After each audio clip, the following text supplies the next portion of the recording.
University football team after this 90-second local break. This is the Blazers Sports Network. This is Bart Bosch. Oftentimes people get the notion that the only way to get the best deal on a new vehicle is to drive hundreds of miles out of town. Now at Bosch Olds Buick GMC Isuzu, we make this pledge to our customers. We will meet or beat any competitor's price for a new Oldsmobile, Buick, GMC truck, or new Isuzu. Now you can be assured without trips to Jacksonville, Tallahassee, or wherever, you'll get the best deal at Bosch Olds Buick GMC Isuzu on any model, any day, any time. Bosch Olds Buick GMC Isuzu, North Valdosta Road.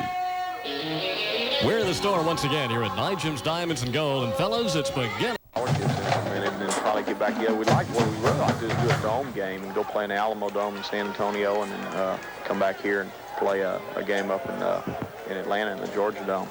Be a lot of fun there. What about this Texan football team? They come in here. You compared them last week to Clark Atlanta, a team that can run and throw. What do you expect from them tonight? About the same. I really meant that. They're very much like Clark in that they do a lot of things offensively. They can option the ball and they can throw it pretty good. Number 2, Poston's a real good receiver. Coach Major was coming. He tried to recruit him when he was coming out of high school. You know, when he was over at Division I school, they tried to recruit him. You know, they got some talented guys. We just got to kind of try and cover up.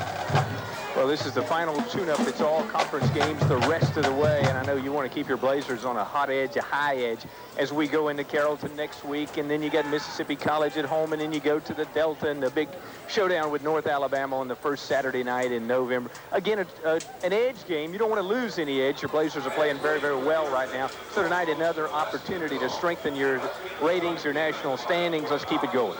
Well, we're sure going to try, Mike, and you know, it's a difficult play, have a break like this in the middle of it, but you know, everybody's got to do it at some point. And I think our guys have done a good job focusing this week on just trying to get better as a team, and they're not taking them lightly. I know that. I can tell by the way they're acting. They're pretty quiet pre-game and warm up and everything. I think this team, the thing I really like about is they enjoy playing the game on Saturday night. And it doesn't matter really who shows up over here. You know, they might beat us tonight, but it'll be because they're a better team if they do. Valdosta State University and Tarleton State. We're going to be back with more after this 90-second local break. This is the Blazers Sports Network. Unless you're a travel professional, you can't always know all there is to know about airfares, seasonal rates, package tours, and other details behind a successful trip. That's why you should see the travel professionals at South Georgia Travel. South Georgia Travel has served the travel needs of our area since 1964, and we're dedicated to offering the quality travel services you deserve. Call 244-2324 or stop by our offices on Bay Tree Road. It'll be our pleasure to serve you. This is Bart Bosch. Oftentimes people get the notion that the only way to get the best deal on a new vehicle is to drive hundreds of miles out of town. Now at Bosch Olds Buick GMC Isuzu, we make this pledge to our customers. We will meet or beat any competitor's price for a new Oldsmobile, Buick, GMC truck, or new Isuzu. Now you can be assured without trips to Jacksonville, Tallahassee, or wherever, you'll get the best deal at Bosch Olds Buick GMC Isuzu on any model, any day, any time. Bosch Olds Buick GMC Isuzu, North Valdosta Road. We're in the store once again here at Nigel's Diamonds and Gold. And fellas, it's beginning to look a lot like Christmas. That's right, Bob. We're geared up for it. We got a lot of merchandise. Right now, we have a large diamond sale and a gold sale going on. We have a 1-carat tennis bracelet for just $1.99. We have a 2-carat diamond, ruby, sapphire, and emerald bracelet for $1.99. And that means at Nigel's, you can put anything on layaway and layaway now for Christmas. Nigel's Diamonds and Gold, Valdosta and Lake Park. John Lastinger back Cleveland Field. We're moments away from kickoff. Valdosta State versus Tarleton State. Let's take a quick look at the starting offense for the Valdosta State University Blazers. Slot back number 3, Steve Greer, a junior from Athens. Left tackle number 66, York Korinsky. He's a senior from St. Charles, Illinois. Your left guard, number 71, Matt Moore, a junior from Canton. The center, number 75, Sean Bostic, a senior from Forsyth. Right guard, 73, Tim Fleming, a junior from Lithia Springs, Florida. The right tackle, the senior, Chuck Stamey, number 77. He's out of Columbus, Georgia. Split end, number 1, Calvin Walker, a senior from Augusta. Fullback, number 7, Dominic Ross, 6 foot 212, a sophomore out of Jacksonville. One halfback, number 25, Sean Pender, a sophomore from Jacksonville. And at flanker, number 9, Robert Williams, a junior from Washington. The quarterback, the man that's done it all thus far this season, number 18, Chris Hatcher, a junior from Macon. The Blazers on defense, Shea Williams, number 81, Fort Valley, a junior from Fort Valley, gets a start at the defensive end. Defensive tackle filling in for Mike Berry, number 40, is Andre Randall. 6 foot 235, a junior from Kansas City, Kansas. Nose guard number 74, John Henson, a sophomore from Bainbridge. Defensive end number 56, Andre Hampton, a junior from Valdosta. Linebacking core, George Parsons, Erasmus Harvey, and Edward Mitchell. Cornerback number 30, Mike Gibson, a freshman from Bainbridge. The other cornerback number 33, Walt Foy, a junior from Apple Valley, Minnesota. Strong safety number 27, Tony Hill. He's a junior from Warrenton, leads the team in interceptions. And the free safety number 47, Marcus Johnson, a junior from Americus. That's your starting lineup for the Blazers of Hal Mumme. We're going to be back with your kickoff after the 60-second network break. This is the Blazers Sports Network. The VSU Blazers are South Georgia's college football team. Just like Swanee Swifty is South Georgia's home team store, designed with your convenience in mind. Swanee Swifty store serves South Georgia with over 200 locations, so when you're on your way to the big game and you need something in a hurry, drop by Swanee Swifty. There's always one nearby. And don't forget Swanee Swifty Trinks and Chips, a great combination just like VSU and South Georgia. Won't you make it better, make it right, don't settle for less, make it last all night, make it a Bud Light, make it Bud Light.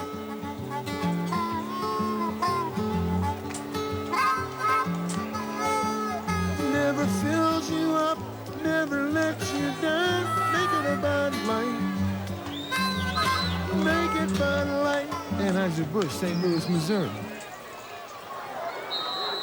And now for the kickoff from Valdosta State University's Cleveland Field. Texans are going to kick off. Valdosta State 1 to toss. Guys in the white shirts are going to be on the left end of your radio dial, and the Blazers are going to be on the right end. Kelvin Walker's going to field it at the 14. He's going to hand it off to Flash Flanders this side at the 20-25, knocked out of bounds at the 30-yard line.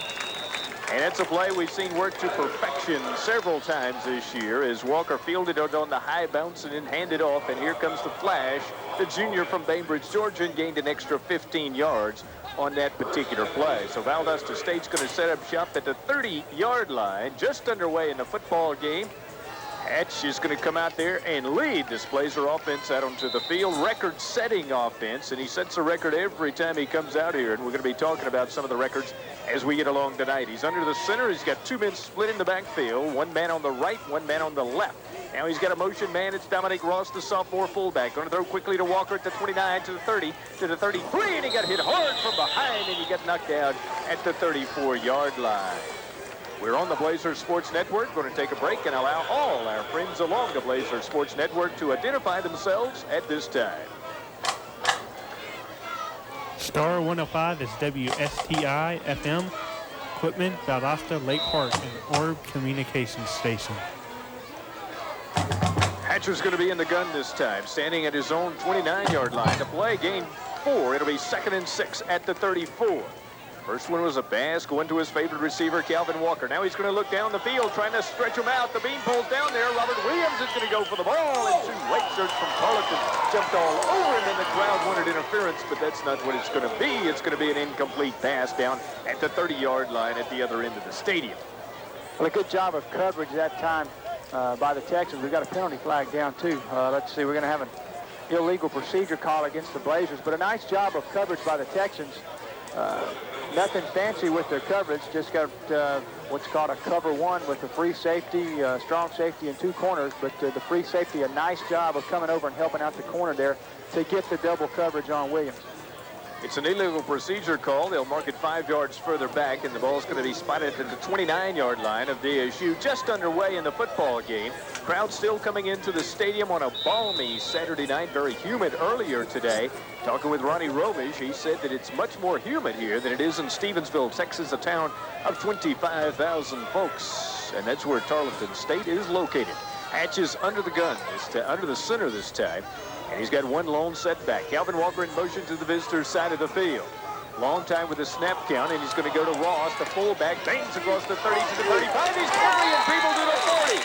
Dominic Ross carried about 3 Texans all the way the 40-yard line. It's going to be close to a Blazer first down. And they were on his back like pitcher crabs, and he was just carrying them along all the way across the 40. It will be a VSU first down. The man who finally brought him down was Clint Dents, the linebacker, the senior from New Braunfels, Texas, and he is the leading tackler on Coach Ronnie Romish defense for Tarleton State. Great job of blocking there by right guard Tim Fleming. Just a quick trap play. Tim Fleming pulled and just had a complete pancake block on number 91, John Hill, for Tarleton State. Great job. Hatch with the first down of the football game. 13-15 to play in the first quarter. Hatch is going to give it up to Ross again to the 40, 45, or near the 50 at the 49-yard line. He's going to pick up 8 on the play, and he'll be 2 yards shy of the first down. Dominique comes in here. He had another 100-yard game last week, and he has really been rolling them up. He's had over 100 yards 5 times now in his 14-game VSU career. He's now 4th in career rushing for the Blazers with 1,249 yards. He's 52 yards away from 3rd place. Call it 2nd and a yard and a half. Hatch is in the gun. Got the flash in motion. Going to take the deep drop and look and look and look. And over the middle, he's got Kelvin Walker at the 48 to the 45-yard line. Another VSU first down. He's knocked down at the 44. The man who had to come over and make the stop for Tarleton State was Jason Poston, and the junior from Stephenville, Texas, right there in his own hometown, Tarleton State. And it's another first down for the Flame Red and Black of Valdosta State. Good job. Just a basic pass play. The Blazers like to run the crossing routes there. Steve Greer and Calvin Walker will crisscross right there about 5 yards in front of where the ball is snapped, and it almost serves as a pick, and Chris Hatcher can pick either one to throw to. That time he finds Walker. No score. 12:20 to go in the first quarter. Hatcher's going to fake the run and take 3 steps back and look to throw the ball. He's got all kinds of time over the middle. Got his man Kelvin Walker at the 32-yard line. He's going to be lassoed by the Texans right there. And again, the man who got his arms draped around him was Clint Dents, the senior linebacker from New Braunfels, Texas. First down, VSU. Tremendous job of that Blazer offensive line that time. We've talked about them numerous times this year, but once again gave Chris Hatcher 4 and 5 seconds to look around that time, and Calvin Walker able to work free over the middle of the field. Finch has 66 tackles on the year, and he's already made a couple tonight. 1st and 10, VSU. Marching goalward already. We're just in the first quarter in the record-setting VSU offensive machine. On the move already. Through the airways. Hatch is under the center this time. 2 setbacks. Motion man is Robert Williams to the visitor's side. He's going to give it up out of the backfield and looking for some running room at the 30. Hogtied at the 29. They're actually going to push him back just a yard. No room to run that time for Sean Bender, the sophomore halfback from Jacksonville. And the man who brought him down was Chad Martinka. And another one of the linebackers that time, Martinka, came up and pulled him down. He's going to get 2 yards on the play. It'll be 2nd and 8. Kind of a delayed reaction there, John. I don't think the play got the start that Howe Mumme wanted it to. Well, it looked good at first as we kind of the power student body right, but Martinka just did a great job from his cornerback position. Came up, turned the play in, and fought through a blocker and pulled Pender down. 11 minutes to go in the first quarter. No score. Blazers and the Texans. In the gun this time is Chris Hatcher, the junior from Mount DeSales. He's going to motion Reginald Walker out 2 steps to the left side. He's going to go to Blake Duncan out of the backfield. Duncan to the 25, to the 20, to the 15, to the 10, to the 9, to the 8, to the 6-yard line. Blake Duncan with a determined run that time. First down and goal to go for the Blazers of Valdosta State University. And Duncan, who sat out all last year with a broken hand after he broke it in the preseason, came back for his senior year, and my, oh my, aren't we glad that he did. Tremendous job. Great job. We've seen it both from Dominic Ross and Blake Duncan. Tremendous second effort, keeping those legs going, really moving that pile in the right direction, which is towards the goal line. Blake Duncan just seems to get better every game, Mike. Hatch is under the center. Sean Bostic is the center. This time he's got in the backfield Duncan and Ross. The motion man is Beanpole to the opposite side of the field. He's looking in the end zone, throws a short one, got a run. Touchdown, Valdosta State University. And for the Blazers, it's Chadwick Green, that freshman wide receiver from Valdosta High School, who catches the first touchdown pass of his career. Oh, great job that time. Chris Hatcher, I think, wanted to go out wide. He had Robert Williams coming across in motion, running the fade route in the corner of the end zone. Looked like he wanted to go in that direction.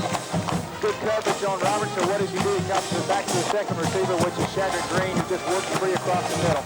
Vernon Laurie on for the extra point. It is up, and it is good. Blazers lead 7-0.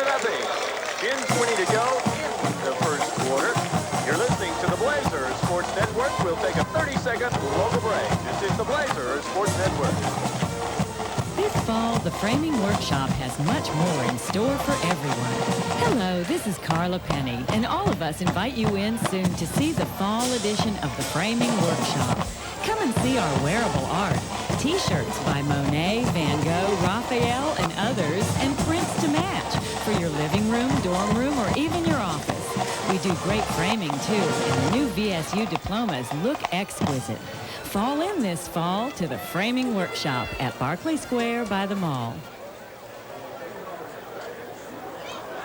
Chris Hatcher has just tied the all-time touchdown pass record for Valdosta State University. Ty Cottle, the Tipp County High School product, had 50, and now Chris Hatcher, the Mount DeSales High School product, has an even 50 to go along with that. He's also tied the record he set last year with 21 touchdown passes in a season. He'll break that hopefully before this night gets too much older. Blazers are going to kick off. Vernon Laurie will do the honors. One man standing back at the 2-yard line for the Texans of Ronnie Ronish. And that man is Chad Martinka. Laurie looks over to his kickoff team. Now he's ready to put toe to football, and does. Going to be taken on the first bounce at the 21, to the 25, to the 30, to the 35, to the 36-yard line. Actually ran into the ground at that point. Could have run farther, but Torrey Baldwin, the sophomore wide receiver from Maybank, Texas, just ran right into the ground without a black shirt touchdown. Now we're going to see the Texans offense for the first time tonight. As John told you earlier, they run and throw, but they prefer to run. They've had 10 interceptions on the year, so it's one of those deals where when you throw the ball, 2 out of 3 bad things can happen, and it's bad things happen to them when they throw the football. And they do have the expected starter in there that we thought, Kevin Vickers. Vickers looks to throw, first time out, comes out the flat left side, going to get his man there, but he's really knocked down at the 32-yard line. That's 3 yards behind the line of scrimmage. The man who caught the football that time was Derek Hamilton. And for the Blazers, the man who pulled him down was Erasmus Harvey. And Harvey, the leading tackler on the VSU team. For the year, Erasmus has 34 tackles. That's assisted and unassisted. Had him on our radio program last week, and a very eloquent young man as well. Blazers are going to have 4 down linemen, 3 linebackers. Now they're in the I formation. The Texans from Stephenville. Going to go first man through, and he's going to be snagged around the waist immediately. Maybe got a yard on the play. George Parsons is in there to help make the stop for the Blazers. And also Shea Williams, the man who carried the football for the visitors from Stephenville. Here's Lonzo Anderson, the senior fullback from Oakwood, Texas. Coming into the football game, Anderson had carried it 54 times for 197 yards. He gained about a yard on that play. It's going to be 3rd and 11 now. Mike talking about those Blazer linebackers. 4 of the top 5 tacklers for the Blazers are from that linebacking position. They've got 129 tackles between them. Under the center this time, Vickers is going to roll left and look to go. Shea Williams is going to roll all over it. Just roughed him out back there at the 23-yard line. Shea Williams had the quarterback in his sights. He focused in like Tom Berenger's sniper, just gunning him down 8 yards behind the line of scrimmage, and they'll kick it away. Great job by Shea Williams. Just used his quickness to fight through the blocker and able to sack him for a big loss. Kicking for the visitors is Trampas Wilson. Wilson's going to get it up and away. A very high kick. Flash Flanders waits at the 30. He's looking for running room right side. Now back toward the middle. Nobody home. He's going to be knocked down after a 3-yard return at the 35.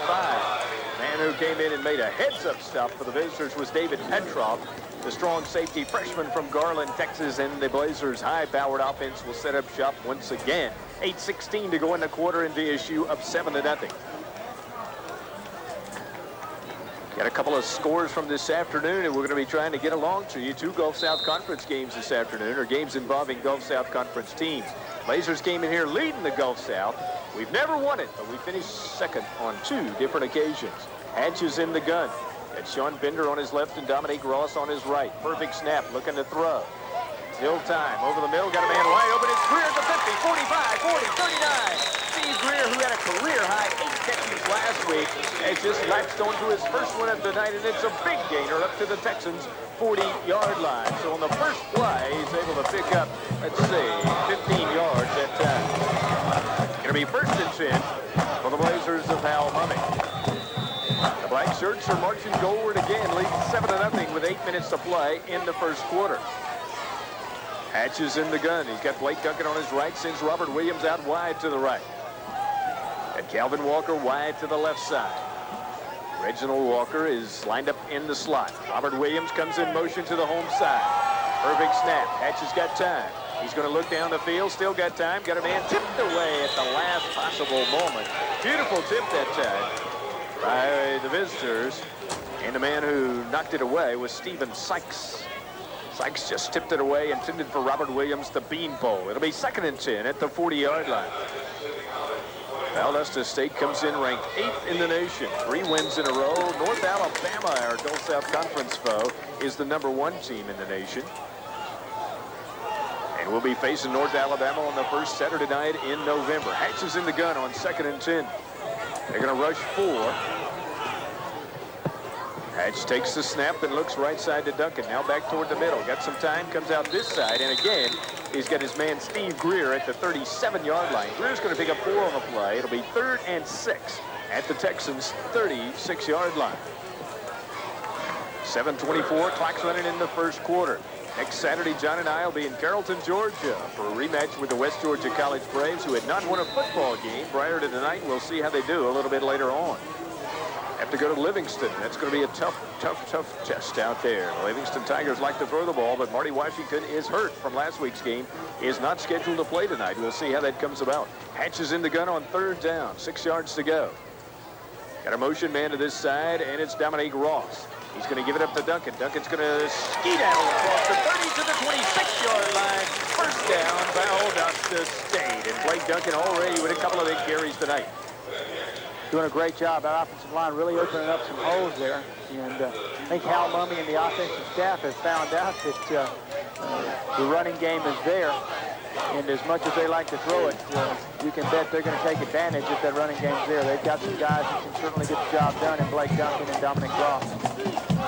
The official signals my time, and the Blazers are still in their huddle out at standing at the 35-yard line. The ball is going to be spotted right at the 26. Valdosta State got on the board early when Hatch went airborne to Shadrick Green, and the freshman wide receiver from Nick Hyder's Wildcats caught his first touchdown pass as a Blazer. Good-looking player, bound to get better. Another receiver from Valdosta High, Chris Rocky, has caught a lot of balls this year, particularly in the first game against Mount Scenario. I'm sure we'll be calling the name of Chris Rocky for years to come here on the Blazers Sports Network. Now he's got his offense set up, and he's going to be in the gun. Got a man on his left, that's Blake Duncan. On his right is Dominique Ross. Looking to throw out, got it over the middle. Robert Williams juggles the ball, and it falls out of his hands. It'll be 2nd and 10. Had it right in his hands, but juggled it just a bit and was not able to pull it in. Robert had a good game last week, and we're hoping he continues that form that he showed last Saturday night against Livingston's Tigers. I'll tell you what, that's a receiver's nightmare to come in on that slant and to be bobbling that ball as you're coming across, because sometimes you can get your teeth knocked out there by a linebacker with free safety, but Robert's just not able to hang on it and able to avoid a collision. Hatcher is in the gun, going to give it up to Reggie Walker at the 30, trying to get to the 25, and he was met head on by one of the Texans there, but he's able to get across the 25 to the 24-yard line. Sean Burns, the defensive tackle sophomore from Fort Worth, made the tackle. Going to bring up 4th, and about 7 yards to go for the Blazers of Hal Mumme. Steve Greer and Sean Bender are going to check into the lineup. Blazers have had a lot of success running the ball between the tackles, and normally we've had a lot of success taking the ball outside, but thus far Tarleton State doing a good job slowing us down on our sweep play. 5:54 in a quarter. Blazers up 7-0. Hatch is in the gun. Looking over the middle. Now they come hard with the rush, and he's going to throw it to his short man, and he's going to take it. Here's Kelvin Walker to 5, to the 4, to the 3, and he's going to be knocked down at the 3-yard line. Kelvin Walker just shy of the goal line, and boy, they had to come quickly to knock him down because he had his eyes on Chlorine Land. Jamie Boyd, the quarterback, junior from Garber,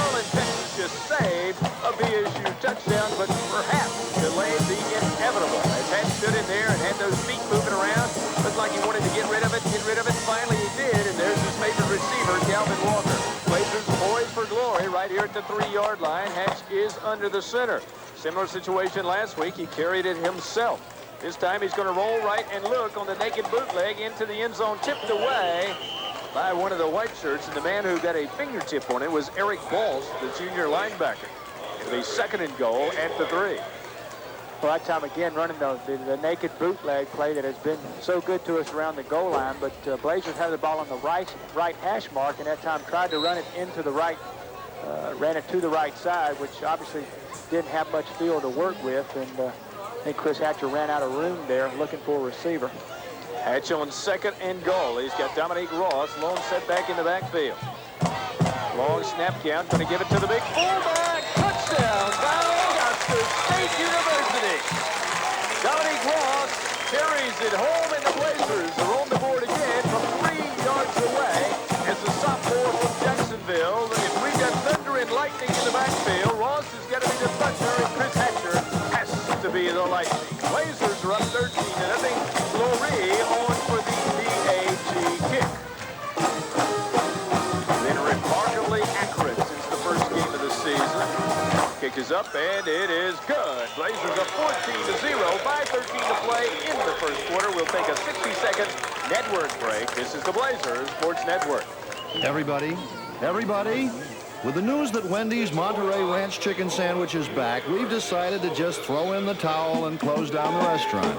Any questions? Yes. Well, why can't we just make a sandwich with a whole chicken breast fillet like Wendy's does? Yeah, instead of that fused stuff we use. It's just not the way we do things here. But we could put melted Monterey Jack cheese on top. Yeah, and a special ranch dressing with pieces of real bacon. Just like Wendy's. Look, we're not Wendy's. Well, I heard the Monterey Ranch Chicken is only back for a limited time. Couldn't we just wait it out? What's the use? They'll just follow it with another great sandwich. We could bring our 10-minute steak sandwich back. Yeah, people are still waiting for that. You're all fired. Any other questions? Can we keep our hats? Wendy's delicious Monterey Ranch Chicken Sandwich. It's back for a limited time. Welcome to Wendy's. May I take your order, please? Yeah, Dave. Monterey Ranch chicken sandwiches all around. Nice hats. Try a Wendy's Monterey Ranch Chicken Sandwich. Available for a limited time only at Wendy's in Valdosta. Blazers up 14-0. And Lowry to kick off. Martinka's going to stand back at the 4-yard line. Crowd still coming in on a Saturday night at Cleveland Field, and the Blazers already with 2 sixes on the board and 2 Lowry extra points. Looks down at the black shirts, kicking into the Brookwood Plaza end of the stadium, a very high, and Martinka's going to take it to the 4, to the 5, to the 10, right at the middle of the field, 15, 20, 21, 22-yard line. And the Blazers shut him down right there.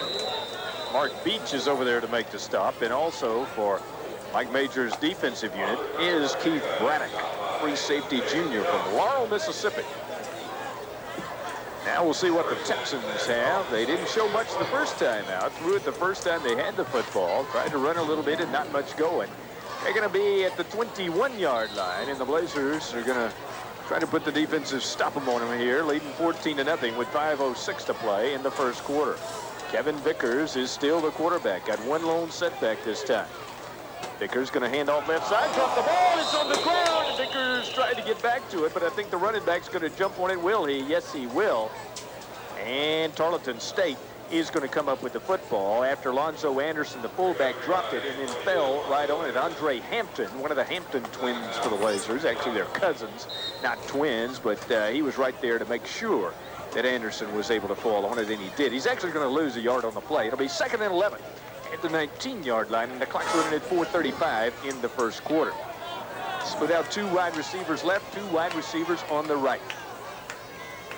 Kevin Vickers, short drop, looking to throw, got his arm hit as he threw, and Shea Williams was back there with him again. Andre Hampton was back there. They were really all over him. I think either Williams or Hampton hit his right arm as Kevin Vickers tried to elevate the football.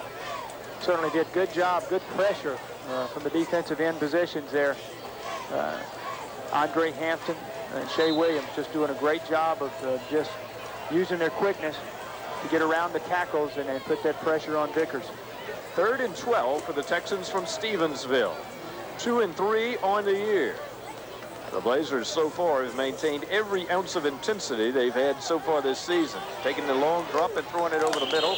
Going to be incomplete. Again, the Blazers were in there. Terrific pressure from Shea Williams again. The pass is going to go incomplete, and the Blazers are going to have a chance to put Flash Flanders out there and see what he can do. He's the leading punt returner in the Gulf South Conference, averaging about 15 yards a return. The Blazers also have the second leading kickoff returner in Kelvin Walker in the Gulf South. In fact, lead all kind of categories in the Gulf South, and John will be talking about those at halftime. Flash is going to stand at the 45-yard line. The snap is a high one, goes over his head. He's going to chase it into the end zone. Got to get out of there and does kick it away. Maybe partially blocked and got a great roll. It's going to roll across the 30 to the 35 and roll out of bounds at the 39-yard line. Shea Williams is in there for the Blazers, and also Edward Mitchell. Maybe one of them gets a hand on it, John. Could you tell? Now, it looked like he did not. It was a great play by the punter, Kyle Allred, for Tarleton State, because the snap over his head, and he was able to get back, got it, sidestepped Edward Mitchell, and then looked like he got the ball off. I think he just basically kicked it off, and just like he hit it with his toe, just enough to move it, and fortunately for Tarleton State, it got a favorable bounce and was able to get some yardage out of it. But still, the Blazers come away with great field position inside the 40-yard line. Right at the 39, Hatch is under the center. Got 2 men split behind him. Robert Williams going to go in motion to the visitor's side. Hatch is going to fake the run on the bootleg, and now he's looking to get out of there. Now he's knocked down, and the ball is free. Blazer lineman going to have to jump on it back at the 44-yard line. Hatch got mauled that time. I mean, he got mauled by the visiting white shirts. First man to hit him was Sean Burns, defensive tackle. And the man who went back and jumped on the football was Matt Moore, the junior from Canton. And had he not, oh my, that might have been bad news for Blazer fans right there. And we hope young Chris is all right. Well, I think he's all right. I think he just got a little greedy back there. Really just tried to wait just a little too long for something to break there, and looking for the big play. And Tarleton State with good enough pursuit to cause the sack and the fumble. Hatch is in the gun this time. Looks like he's audibilizing at the line of scrimmage. Looking right side. Got his man over there at the 50. Robert Williams to the 45, to the 40, to the 39, and then they converge upon him and knock him down right at the 39-yard line. And the man who came hardest was Rodney Kitchens, the free safety sophomore from Central Point, Texas. He's going to pick up about what Hatch lost, just a yard short of that, about a 10-yard gain. It'll be 3rd and 11 at the 40-yard line. John Sessions, alumni director for VSU, just down below. Don't forget about homecoming just a couple of weeks away. We got Mississippi College on a Saturday afternoon. 2 p.m. start right here at Cleveland Field. Hatch is in the gun this time. In the H-back set. Bumps once and goes down the field. He's got a man there. Does he catch it? Kelvin Williams at the 5. They say he did not. Oh, he had the beanpole down the sideline, and it was knocked away. And I tell you, John and I have seen that play work absolutely beautiful before, but not on this particular occasion. Clock stopped at 2:26, and the Blazers lead 14-0. Well, Blazers taking advantage of the blitz there. Man coverage all the way across the field. And Robert Williams just running the go route on the lineup on the right side. The guy disappointed there was Chris Hatcher. So I'm kicking the ground. That ball was just a hair underthrown, or I believe we have a touchdown. You know, on 4th down and 11 to go, VSU will go for it. 41 yards away from pay dirt. Looking to throw for about 11 yards over the middle. He's got Flash Flanders, and he threw it over his head at the 20-yard line. And the Blazers are going to have to kick this one. Well, now they're just going to give up the ball on downs is what they're going to do. And it'll be Tarleton State football with 2:19 to go in the first quarter. And Hatcher is having a discussion with Howe Mumme down on the sideline. Yeah, I think he felt bad about the 3rd down play, and that time just really didn't set his feet good and overthrew Flanders. But I guess we're getting a little spoiled. This offense hadn't been slowed down much. So Hatch said a couple of weeks ago he wanted to score every time he had the football. Vickers wants to throw out this side, got his man at the 37, to the 40, to the 45, and he pushed out of bounds right at the midfield stripe, right at the 50, at the 49. And let's see, the man who caught the football was Jason Poston. And over there to make the stop was Tony Hill. And Rasmus Harvey and Shea Williams and company. Also on in the stuff, Jason Jelks, who played an outstanding football game last week. First down of the game for the visitors from Stevensville, Texas, as Vickers goes airborne to post it for 10 yards and the first down. Just inside Blazer territory at the 49. They'll give it to the fullback. He'll bounce off 2 people and then goes right side and looking for room, and finding it over there is Lonzo Anderson. Torrey Hill has to come over and make the stop, and Anderson's going to pick up 6 yards on the flag. Call it 2nd and 4 at the Blazer 43-yard line. Well, that's a nice play. Blazers very fortunate. That one didn't go for a big gain there. Anderson broke the tackle. Jason Jelks, the cornerback, looked like got caught in the middle of the field. And I'm not sure if he was lined up on the wrong side, but got caught in the middle. He's got the outside containment there. So Mike Major having a few words with him. Kevin Vickers gives it to Anderson again, and Anderson banks for the first down across the 40 to the 38-yard line. Shea Williams in on the stop for VSU. George Parsons is there, Rasmus Harvey. But Anderson has the first down via the rushing route. 1:28 to go in the quarter. VSU leads 14-0 over the Tarleton State Texans. Well, this is the offense that we felt like we'd see, and it's an I-back field. A lot of options, a lot of quick hits with the fullback, and some of the Blazers have seen very little of this year. We saw a couple of plays from the Fort Valley State offense that were similar to this, but this is an entirely new look for this hombre defense. Kevin Vickers, 6 foot, 175-pound junior, going to roll left and keep it himself and get hard at the line of scrimmage, but he slithers through to the 33-yard line. In there on the stop for Valdosta State University was John Henson, the sophomore nose guard from Bainbridge, Georgia. And the Bearcats are having a great year. Beat Early County, ranked #1 in AA last night, 28-14. Bainbridge 4-1 on the year, ranked 10th in the state in the high school Quad A ranks. 35 seconds to go in the first quarter. Blazers lead 14-0. Vickers looks down at his wide receiver on the right side, and he shouts something back at him. Got a man on his left side, eye backfield again, long snap count. First man through. This time he's going to fake the man, and he's going to keep it himself. Vickers down the sideline, but there's a flag down in the backfield. I believe we have a holding call right back here at the 34-yard line. Vickers took off on a nice run, made a nice fake to his fullback up the middle, and then took off for a 22-yard run, but I think it's all going to come back. And he makes the signal, and they lined up. No, it's an offsides call against VSU. I thought the visitors had lined up offside, so that's going to be a big run with 16 seconds to go in the quarter. I wasn't considering it much, John, because I knew it was a hold or offsides, and all of a sudden it goes against the black shirts. The hombre defense lined up offsides. It'll be another first down for Tarleton State inside the Blazers' 10-yard line, right at the 9. Good run that time by Vickers. Made a nice fake to the fullback and took it out the left side himself for a first and goal to go. Vickers going to give it up right side, and Anderson fell down immediately, and he's going to be a yard shy of the 10-yard line, and that's going to be the last play of the first quarter. Your score after 1, VSU 14, Tarleton State 0. We'll be back after this 30-second local break. This is the Blazers Sports Network. Unless you're a travel professional, you can't always know all there is to know about airfares, seasonal rates, package tours, and other details behind a successful trip. That's why you should see the travel professionals at South Georgia Travel. South Georgia Travel has served the travel needs of our area since 1964, and we're dedicated to offering the quality travel services you deserve. Call 244-2324 or stop by our offices on Bay Tree Road. It'll be our pleasure to serve you. Mike Jason and John Lastinger back on the Blazers Sports Network. John, maybe we got those 14 and relaxed just a little bit, enough for them to gain an edge there. They got a couple of first downs, and then Vickers makes a nice run. Well, on the first couple of series, we saw Tarleton State come out and try and throw the ball.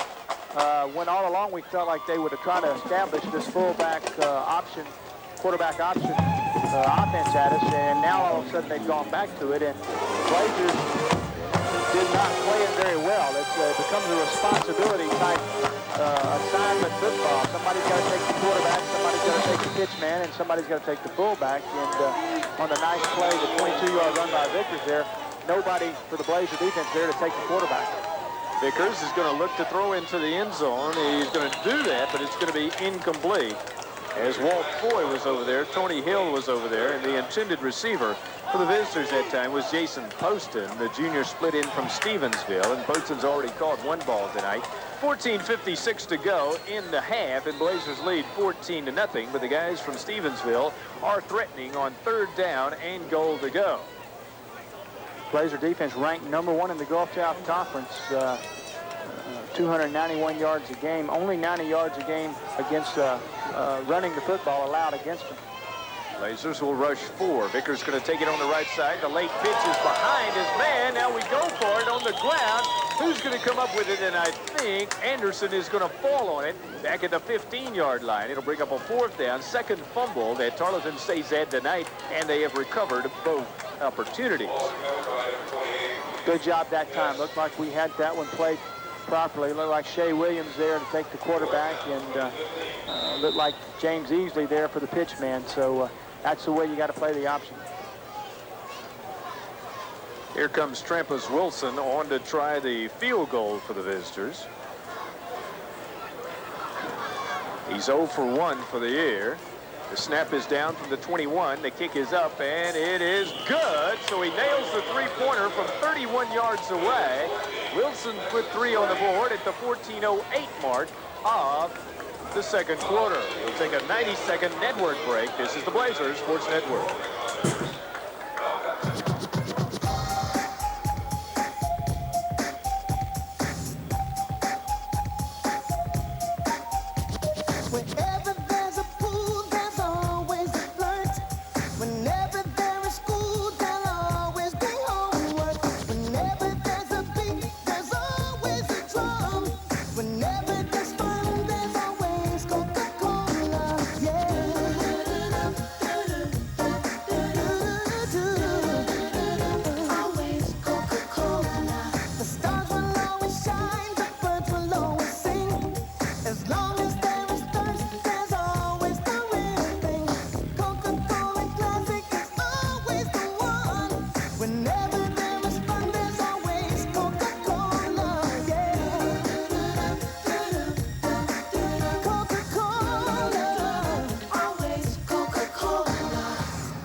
Everyday low prices for everyday life.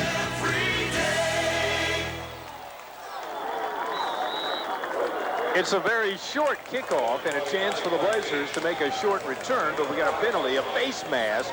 It's going to go against Tarleton State.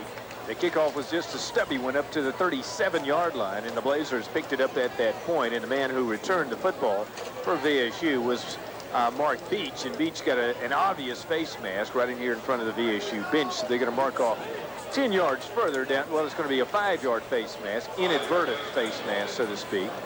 So it's going to be 51 yards away from touchdown country for VSU's offense, leading 14-3 at the 14:01 mark of the second quarter. I tell you what, we talked to the Blazer coaching staff this week, and they said that they don't expect many teams to kick the football to them anymore after the success they had with the Texas return. A lot of teams kicking away, and Livingston did it last week, and now we're seeing Tarleton do the same thing. Hatch is under the center this time. The motion man is Kelvin Walker to the home side. Going to give it up to Dominique Ross, and he tries to spin out of the backfield, but there's no room at the end, and he actually was lucky to get back to the line of scrimmage. The man who hit him was Eric Boss, the linebacker, the junior from Cameron, Texas. They're going to spot the football right at the line of scrimmage, so give Dominique Ross no gain. He's already scored. 1 touchdown tonight for Jacksonville Thunder. 13:39 to go in the half. Blazers lead 14-3 over Tarleton State. Next Saturday night, we're going to Carrollton to play West Georgia. Deep drop this time for Hatch. Got his man over here being pulled at the 50, to the 45, to the 43, to the 42-yard line. Pushed out of bounds to the 39-yard line, and Robert Williams is able to catch the ball there and get a Blazer first down. Threw it out in the right flat, and the beanpole was there. Nice job by Chris Hatcher recognizing what the defense is giving him. They're dropping off into a coverage there. That time he just finds Robert Williams on the right side underneath.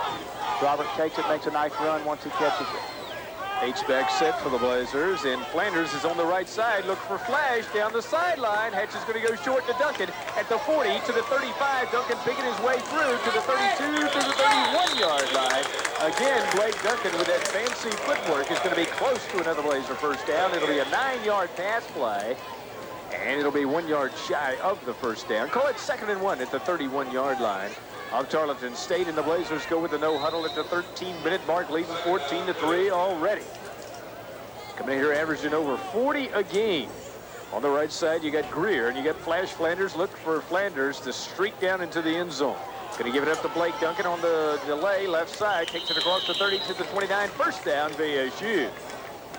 This no huddle sometimes befuddles the opposing defenses as the Blazers mix it up so much.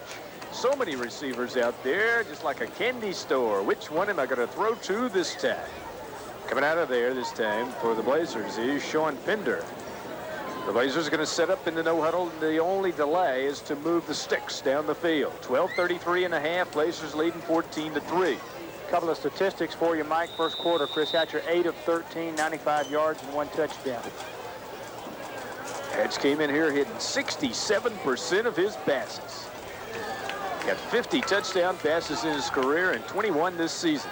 Hatch with the short drop. Looking over the middle, got his man there, and it looked like he was going to be picked off. Kelvin Walker was streaking toward the end zone, and John, I thought he was going to lay it in there perfectly. And then at the last possible second, reaching a fingertip in there was Steven Sykes, the senior quarterback from Overton, Texas. There was a nice play there. We've also got a late flag in here, and I don't know who that's. I see Chris Hatcher retreating, so we may have a personal foul called against somebody on that Blazer offensive line. It was well after the play. They're talking it over with the white shirts from Stevensville, Texas. And it's going to be personal foul against both teams. It'll nullify the penalty, and the football will just rest right at the 30.5-yard line. Al Mumme's 5 steps out onto the turf of Cleveland Field on a Saturday night in Valdosta, Georgia. Mike Jason and John Lastinger along on the Blazers Sports Network. Next Saturday, it's Carrollton. This Saturday after that, we got a 2 p.m. homecoming game. Then we go to the Delta, 14 miles from the Mississippi River to play Delta State University Statesman. It's all Gulf South the rest of the way. Tonight's the final tune-up for the toughest football league in America. Now, apparently, the officials have a little problem, and they get that straightened out, and Hatch is going to bring them up. It'll be 2nd down and 10 yards to go. Hatch is in the gun. Have 2 receivers on the left. One man on his left is Reginald Walker. On his right is Blake Duncan. Looking to throw deep into the end zone. Robert Williams wide open. Touchdown! Valdosta State University. As the beanpole catches the 30-yard touchdown pass from Chris Hatcher. There's a flag down on the far side of the field. We'll see if that's going to nullify the 6 points, but they're talking to Hatcher. So maybe it'll be against the white shirts from Stevensville. Looking for the signal. Hatcher's going to run over to the sideline, so apparently it is. Robert Williams 3 steps in front of the nearest defender. Well, what we're seeing from Tarleton, Mike, all of a sudden they've started taking some gambles here on offense, on defense, and that's a lot of man coverage, coming with some late blitzes, some delayed blitzes, and that's almost like throwing this Blazer offense in the briar patch, because they really like to, hit you with those big strikes, and that's just what they do there. Great throw from Chris Hatcher to Robert Williams. The call is a late hit, a personal foul penalty against Tarleton State, not against VSU. The touchdown will stand. Here's Lowell Reed for the extra point. The kick is up, and it is good. Blazers lead 21-3 at the 12:08 mark of the first half. You're listening to the Blazers Sports Network. We'll take a 30-second local break. This is the Blazers Sports Network. This is Mark Bosch. Oftentimes, people get the notion that the only way to get the best deal on a new vehicle is to drive hundreds of miles out of town. Now, at Bosch Buick GMC Isuzu, we make this pledge to our customers. we will meet or beat any competitor's price for a new Oldsmobile, Buick, GMC truck, or new Isuzu. Now you can be assured without trips to Jacksonville, Tallahassee, or wherever, you'll get the best deal at Bosch's Buick, GMC, Isuzu on any model, any day, any time. Bosch's Buick, GMC, Isuzu, North Valdosta Road. And this time, Jerry Dillard's going to come in and handle the kickoff chores for the Blazers. Dillard was in a duel earlier this year with Vernon Mulreed for the place-kicking duties. Mike, I think they just announced that Chris Hatcher became the all-time career touchdown pass leader for Valdosta State University at second of the night, and that pass is Ty Cottle. Chris Hatcher now has, I think, 51 on the year. The all-time touchdown leader, 51. Awesome record, and he's just a junior, folks, and a lot more to come. But John and I, we have a full-time job just keeping up with all his records up here in the booth. Tell you what, these game packages get thicker and thicker every week, don't they? They do. Of course, it's not only individuals, but the teams, and it's not just Valdosta State. You look up, and every time you see Valdosta State's name in national statistics, you see North Alabama right there with them. They are just, they're matching the Blazers, although they're doing it in a different fashion. They like to run the football. And they do it well. Dillard to kick off. And the penalty was not against Tarleton, it was against VSU, and he's going to kick it off from the 20-yard line. Going to be taken at the 25, at the other end to the 30, to the 35, to the 40, and hit hard there, and Ryan Branch is in there. The freshman from Chipton, Georgia. He's always around the football on the kickoff return teams, and that is no exception.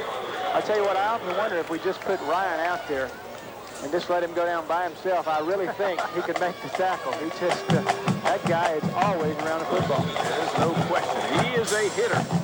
Bound to be a big hitter before his VSU career is over. Now they line up in the eye. The Texans from Stevensville, trailing 21-3 after Chris Hatcher's record-setting touchdown pass to Robert Williams.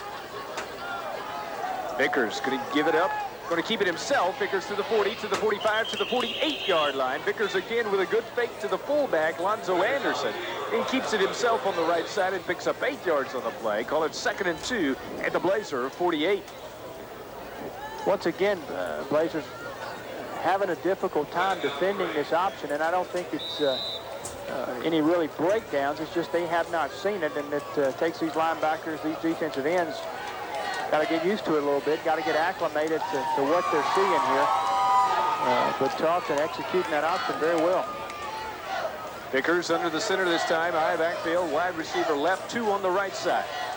He's going to stay on the ground to Anderson. Anderson rambles across the 50 to the 45 to the 43, and the Blazers have to bring him down there. Raz Harvard and George Parsons are going to pull him down. And he's going to pick up a Tarleton State first down. I've talked to some, you talk to defensive coordinators and you ask them, hey, what's the toughest thing to defend? A team that throws it every down? Or most of them I've talked to said you get a team that really runs this option well, that can stretch you, really stretch your defense, use the whole field from sideline to sideline, can cause you nightmares. Same offensive set this time. Vickers under the center again. Blazers are going to creep some people up and send everybody, and now he's going to get hit in the backfield. Maybe lost a yard on the play. Raz Harvey's in there, and also for the Blazers, Emmanuel Johnson, the junior defensive lineman from Memphis, Tennessee. Vickers carried the football that time and probably lost a yard. It'll be 2nd down, 11 yards to go. 10:35 in the half. Blazers lead 21-3. Mike, a couple of other statistics for you from the first quarter individually. Calvin Walker, 4 catches, 45 yards. Steve Greer, 2 for 29. Robert Williams had 1 for 15. Blazers had 95 yards passing, as we told you, 44 yards rushing. Tarleton State, 60 yards rushing and 6 yards passing. And the white shirts from Stevensville jumped that time. Should be a 5-yard penalty against Tarleton State. Tarleton State 2-3, played in NCAA Division II. Well, they're moving to the NCAA Division II. And right now they're in NAIA Division II in a transition year. It's an illegal procedure call against Tarleton State. 10:13 to go in the half. Blazers lead 21-3. Young Vicky Moe just down below with Zachary Moe, the newborn of Coach Scott Moe, the assistant coach for Valdosta State University's basketball Blazers. Maybe Zachary Moe's first look at VSU athletics here. Doesn't appear to be real concerned about what's going on in the field, does he? Not at all. Vickers is going to take the short drop, throw it out right side, get him in at the 49, to the 45, to the 40, to the 39-yard line. Knocked out of bounds across the field. Tony Hill is over there to push him out of bounds, and the man who caught the football for Coach Ronnie Romish's team is Kevin Benjamin, the flanker senior from Houston, Texas. He's going to pick up 8 on the play, but still it's going to be 3rd and 7 to go for the first down. All sitting at the 39-yard line of the Blazers. Tell you, like what you see with this Tarleton State team. They're starting to move the ball a little bit. Like they are well executing football team. One man back this time. He's going to be rushed. He's going to be sacked back at the 45. And the man who came there to knock it down was Andre Hampton from Valdosta High School in Hampton. That's the second sack of the night. Shea Williams did the honors earlier, and this time Hampton comes in and does his dutiful deed with 8:59 to go in the half, and the Blazers leading 21-3. Going to bring up 4th and 11, and they're going to kick it away. Here comes the flash. Stanley Flanders, the junior from Bainbridge, Georgia. Mr. Excitement standing back at the 10-yard line. See if they kick it to it. Kick is up and away. Fair catch. Going to be called for at the 9. 1st and 10 Blazers. 91 yards away from putting more numbers on the board. That's a good job that time by Stanley Flanders.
About how exciting this offense is, but as John mentioned earlier, the defense of Mike Majors ranked #1 in total defense in the Gulf South Conference.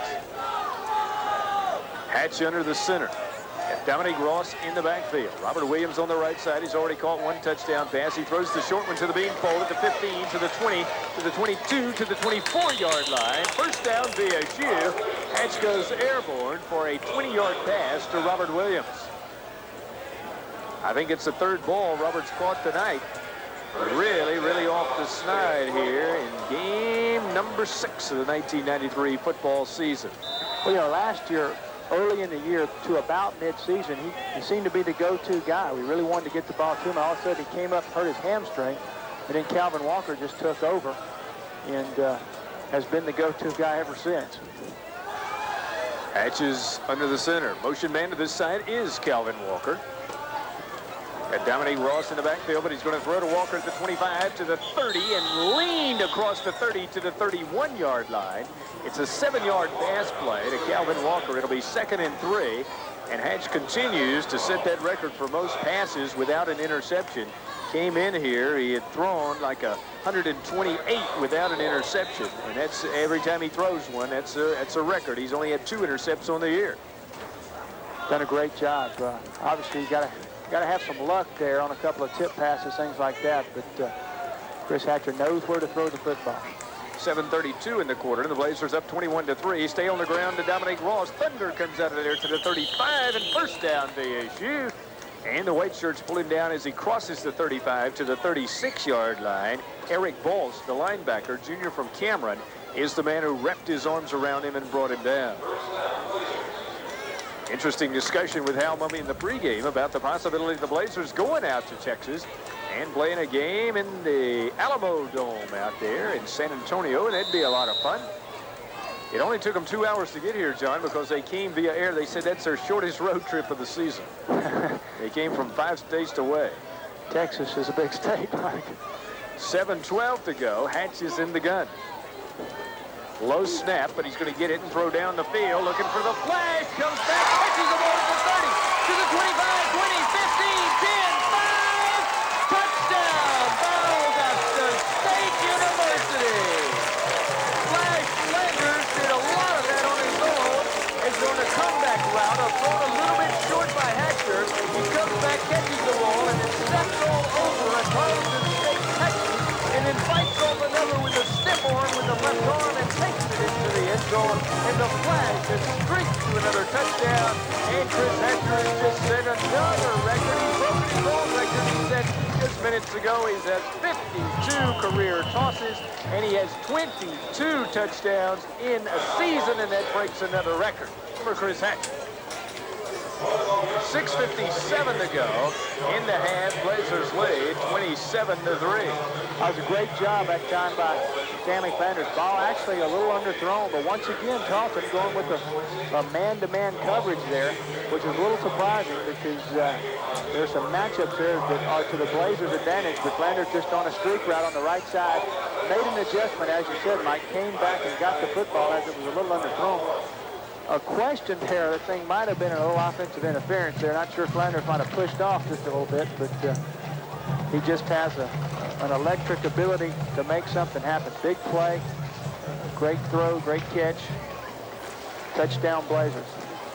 Coming into the football game, Flanders had caught 14 balls for 255 yards and 5 sixes. Now he has 6 sixes.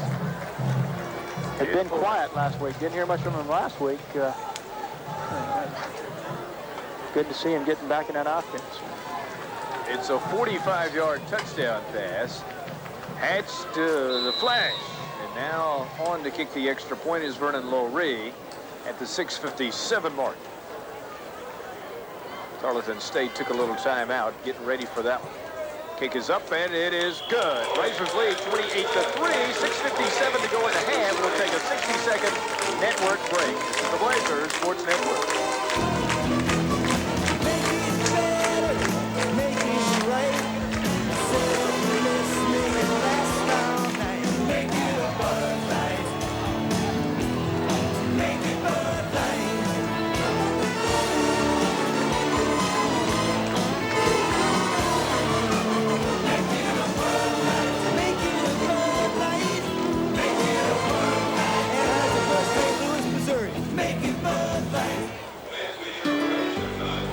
VSU Blazers are South Georgia's college football team.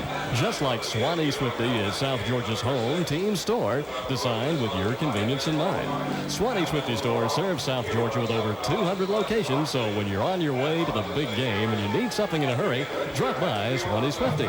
There's always one nearby. And don't forget Swanee Swifty Drinks and Chips, a great combination just like VSU and South Georgia. Blazers up big time here. It's 28-3, and John, right now, as you said, I don't think they respect this passing game quite enough. Well, yeah, I just did not expect to see the kind of coverages we're getting, and that's a lot of one-on-one matchups, and that makes it real tough for these defensive backs because these Blazers can really take advantage of it. Dillard to kick off, does very deep. Going to be taken at the 5. He dropped it at the 6, picked it up at the 7, to the 10, to the 15, and the white shirts converged on him at the 17 and pushed him all the way back to the 11-yard line. And there were 7 Blazers in there on that stop, and we got a flag down. We get a flag down, and that may be a little taunting right there against the VSU, against the black shirts. First man in there to hit him, and there were a lot of them in there, was Billy Poole, the freshman fullback from right here in Valdosta, Georgia. Not sure what to call it. It's going to be some type of unsportsmanlike conduct. And they're going to go against the Blazers. I think they got Ryan Branch there. Is what Brian got up, and Ryan got up, as you said, a little taunting, and that's just not going to be tolerated this year in college football. I mean, it's been all over the TVs. They're going to curb this fighting, and anything that could escalate into a fight, you're going to see a penalty. As was proven in the Georgia game this afternoon, as the Dogs picked off a pass right in front of the Georgia bench, the players got excited and they tagged them with a 15-yard penalty. Maybe a little excessive there. Who knows? Yeah, they're going to have to get a happy medium here, meaning the officials there on when to call it, when not to. Vickers pitches it late, but it's a beautiful pitch, but he's going nowhere at the 34-yard line. As the Blazers come hard, a beautiful pitch by Vickers that time, but Raz Harvey smelled it out pretty good. Nowhere to go for the running back from the visitors, as that time Lonzo Anderson had a good pitch from the quarterback, Vickers, but Raz Harvey, George Parsons, and everybody was over there to knock him down after only a yard gain at the 34-yard line. I mean, that pitch came flying out of there, went for a fumble earlier. That time it was caught perfectly. Vickers is under the center with the eye backfield. 2 men on the left side, wants to throw. Looking, throws over the middle, going to be incomplete. He got heavy pressure again. Andre Hampton was there to knock Vickers down at 6:05 to go in the half, and the Blazers lead 28-3. Well, what you're seeing, I think, is between series, this Blazer defense huddling on the sideline. You can see a lot of adjustments made, a lot of chalk talk going on, and you can see some of that paying off here this next series because it looks like we're straightened out on the option as who's taking who. Ronnie Robish and the Tarleton State Texans from Stevensville, Texas. 1 receiver right side, 3 on the left. Long setback now behind Vickers. Vickers, this is his first starting assignment of the year on the quarterback draw to the 35, to the 40, to the 45, and across the 49 to the 46. Tony Hill and George Parsons made the stop, and another flag is down. He got a first down, and now a flag may be on top of that. It's going to be maybe a late hit against the visitors from Stevensville. They look like against Walt Moy down here just in front of the Blazer bench. A late hit there. Could have been a clip, I'm not sure, but I think it definitely is against Tarleton State. And the guy in the stripes is going to unravel this situation for us. He picks up his flag and comes over with 5:57 to go in a half. And the Blazers lead 28-3. It will, as John said, go against the Texans.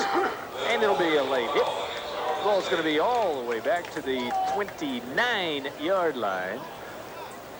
And the Texans had a great first down there, but now it's going to be back at the 29. There was a nice play by quarterback Vickers there, realizing the defense just a quick little quarterback draw. And the linebackers had turned their backs for the Blazers and were going back into the coverage. And just really never saw him coming right up straight to the middle of the field on the quarterback draw. It'll still be first down. Vickers going to roll right and look to throw. Being chased, throws the short one out of there at the 28, to the 29, to the 30, to the 32. Still on his feet. His Blazers bounce off of him on the far side of the field. And he gets about a 3-yard gain on the play. Man who caught the football for the visitors that time was Torrey Baldwin, the sophomore wide receiver from Maybank, Texas.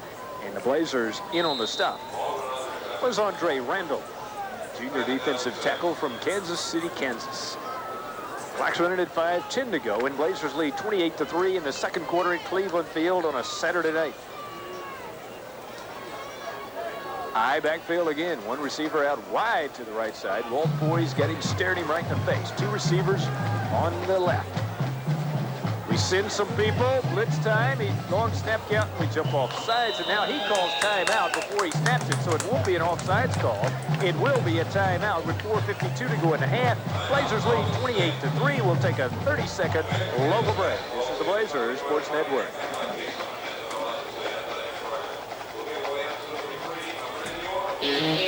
We're in the store once again here at Nigel's Diamonds and Gold. And fellas, it's beginning to look a lot like Christmas. That's right, Bob. We're geared up for it. We got a lot of merchandise. And right now, we have a large diamond sale and a gold sale going on. We have a 1-carat tennis bracelet for just $1.99. We have a 2-carat diamond, ruby, sapphire, and emerald bracelet for $1.99. And that means at Nigel's, you can put anything on layaway and layaway now for Christmas. Nigel's Diamonds and Gold. Nigel's Diamonds and Gold, Valdosta and Lake Park. Coming into the football game, Erasmus Harvey was the leading Blazer tackler with 34. Mitchell had 30. Parsons had 23. Johnson had 22. And Ryan Branch had 20. Interception-wise, Tony Hill has 3 on the year. Lockhart has 1. Johnson has 1. And Foy has 1. 6 intercepts for the Black Shirts of Mike Majors. Defensive coordinator deserves a big pat on the back for shutting down Marty Washington and that Livingston offense last week. On second down, it's 7 yards to go. Blazers fake the blitz.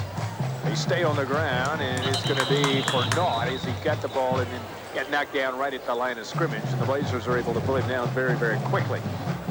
The man who made the stop for VSU was Shea Williams. Good pressure defense that time by the Blazers.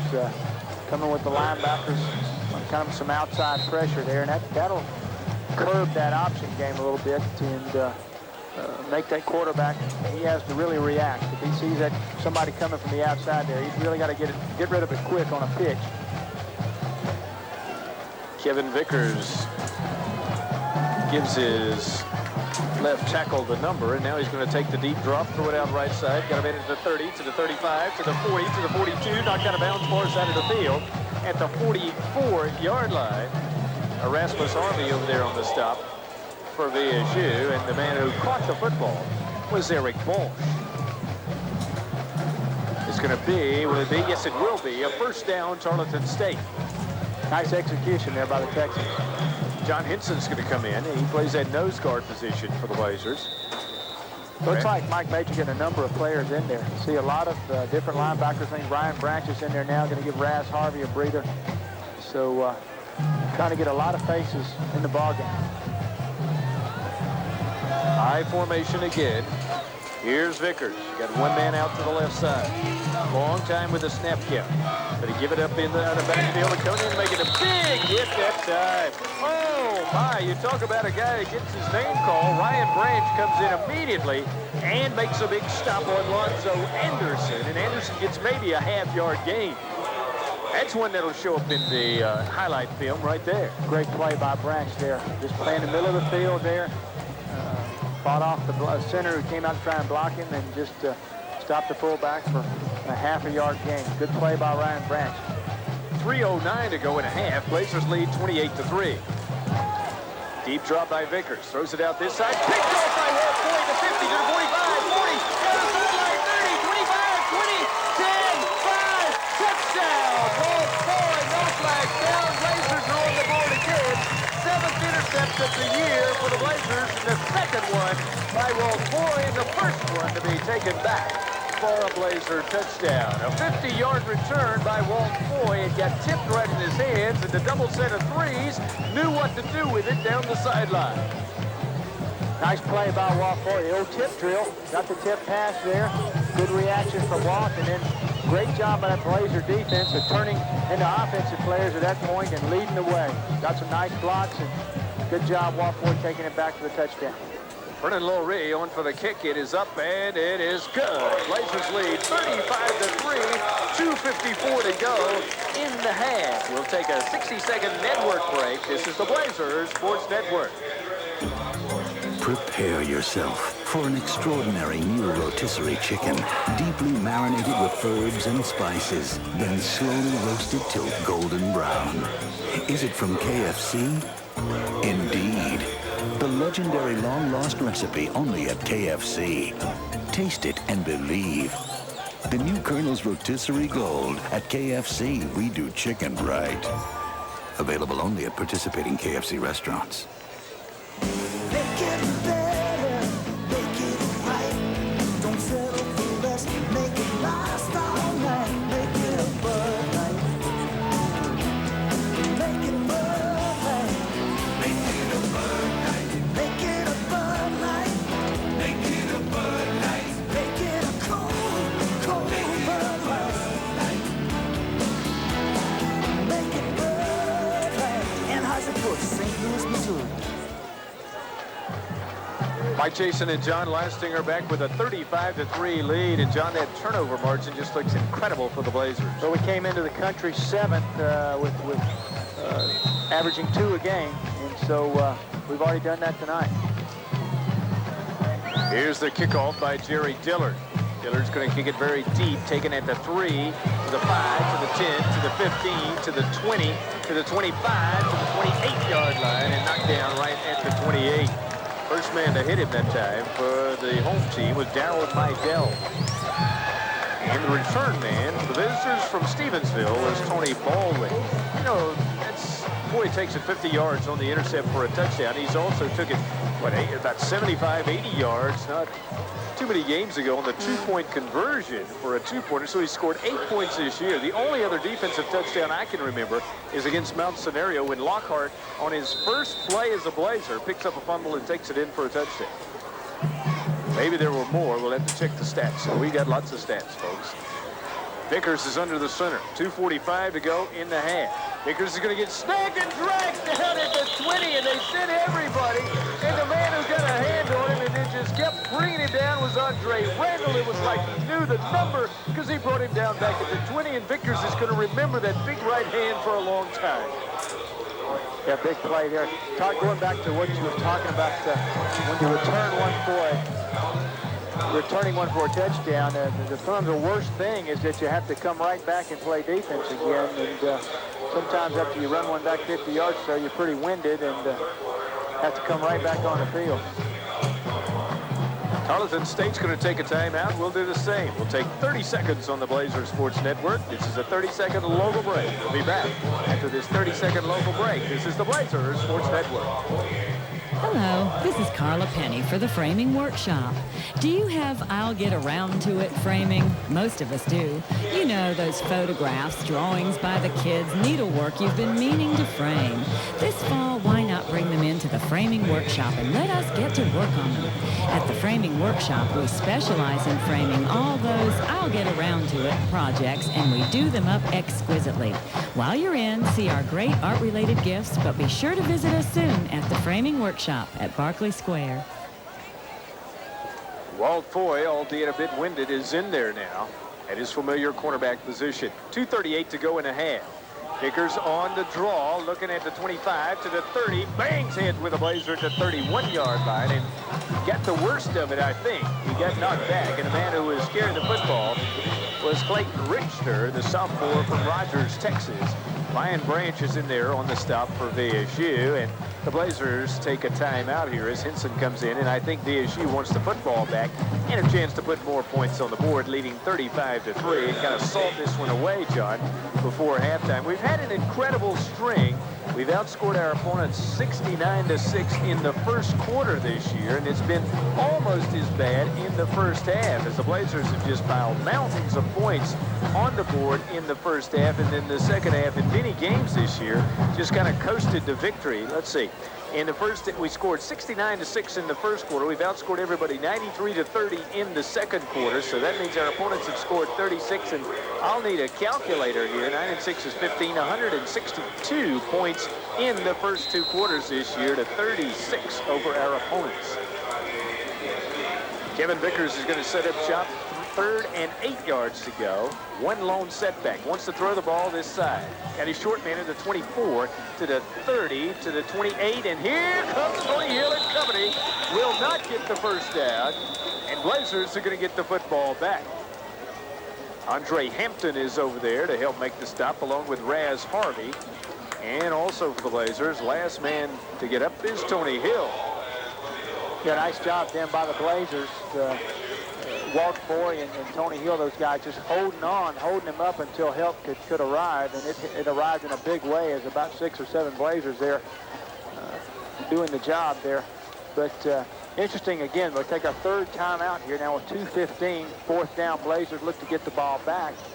I guess it's something, a situation where Hal Mumme wants to work on that 2-minute drill, because leading by 32 points in a game that clearly you seem to be in control of, it would somehow seem a little unusual that you'd be taking all 3 of your timeouts in order to get the ball back. But I think he just wants to work on that 2-minute drill. We talked about it. We're just about to hit a stretch run here in the Gulf South Conference where we're going to need all phases of the game working. They're going to kick it away. Standing at their own 22-yard line. 2:15 to go in the first half. 35-3, Blazers up big time. And John, that has to be the only reason for this. It's blocked by the Blazers and knocked out of bounds at the 37-yard line. 2 men were in there for VSU. One of them got a hand on it. I think the man who really knocked it down was Edward Mitchell, also in there for VSU. Was Dennis Hampton. So Edward Mitchell knocked it down, but Hampton was there to cause some disruption as well. Blazers are going to have it at the 37-yard line. We'll pause for this break for our stations to identify themselves. This is the Blazers Sports Network. Star 105 is WSTI FM. Equipment, Valdosta, Lake Park, and Orb Communications Station. Hatch is in the gun. Looking down the sideline, throws to his short man, Dominic Ross at the 35, scrambles forward to the 31-yard line. And they pull him down at that point. Man who made the tackle was Matthew Danaland, the defensive back, a D-back sophomore from Academy, Texas. Into no huddle this time, 2nd and 3. Hatch and company at the 30-yard line, 30 yards away from Glory Land.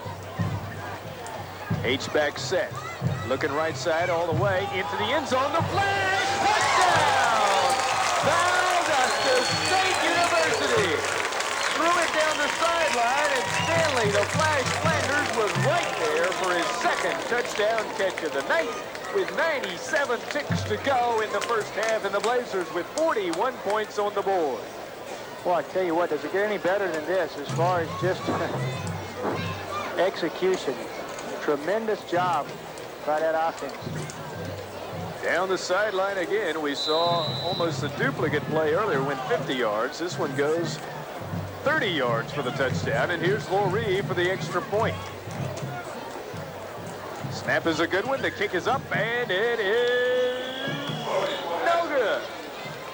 So Laurie misses his first extra point in a long, long time. I know we had some missed extra points in the Mount Scenario game, but maybe not one since that time. Blazers going to hang on to a 41-3 lead. Came into this football game with a tremendous points per game average, 45.4, so we've almost reached that in the first 2 quarters. Tarleton State came in averaging 20.8 points a night, and they've scored only 3. The long field goal from the Texans after the 2-hour plane ride from Stevensville going to seem much longer when they head back out west. Well, it'll be interesting to see the second half. I think ideally you'd like to get that first team in there, get a touchdown, get them off the field, and then start playing a lot of reserves. So we'll see what Hal Mumme does. He's had some similar situations sometimes where he has not done that and elected to play the first teamers a little bit longer. Nothing wrong with that, but that's just I wonder, thinking with this stretch drive coming up here, if you'll see him start resting some of the starters. And it could be the case as the Blazers prepare to kick off. Jerry Dillard is going to do the honors. Standing back at the 2-yard line for the visitors from Stevensville, Texas, is Chad Thompson, the junior from Crawford, Texas.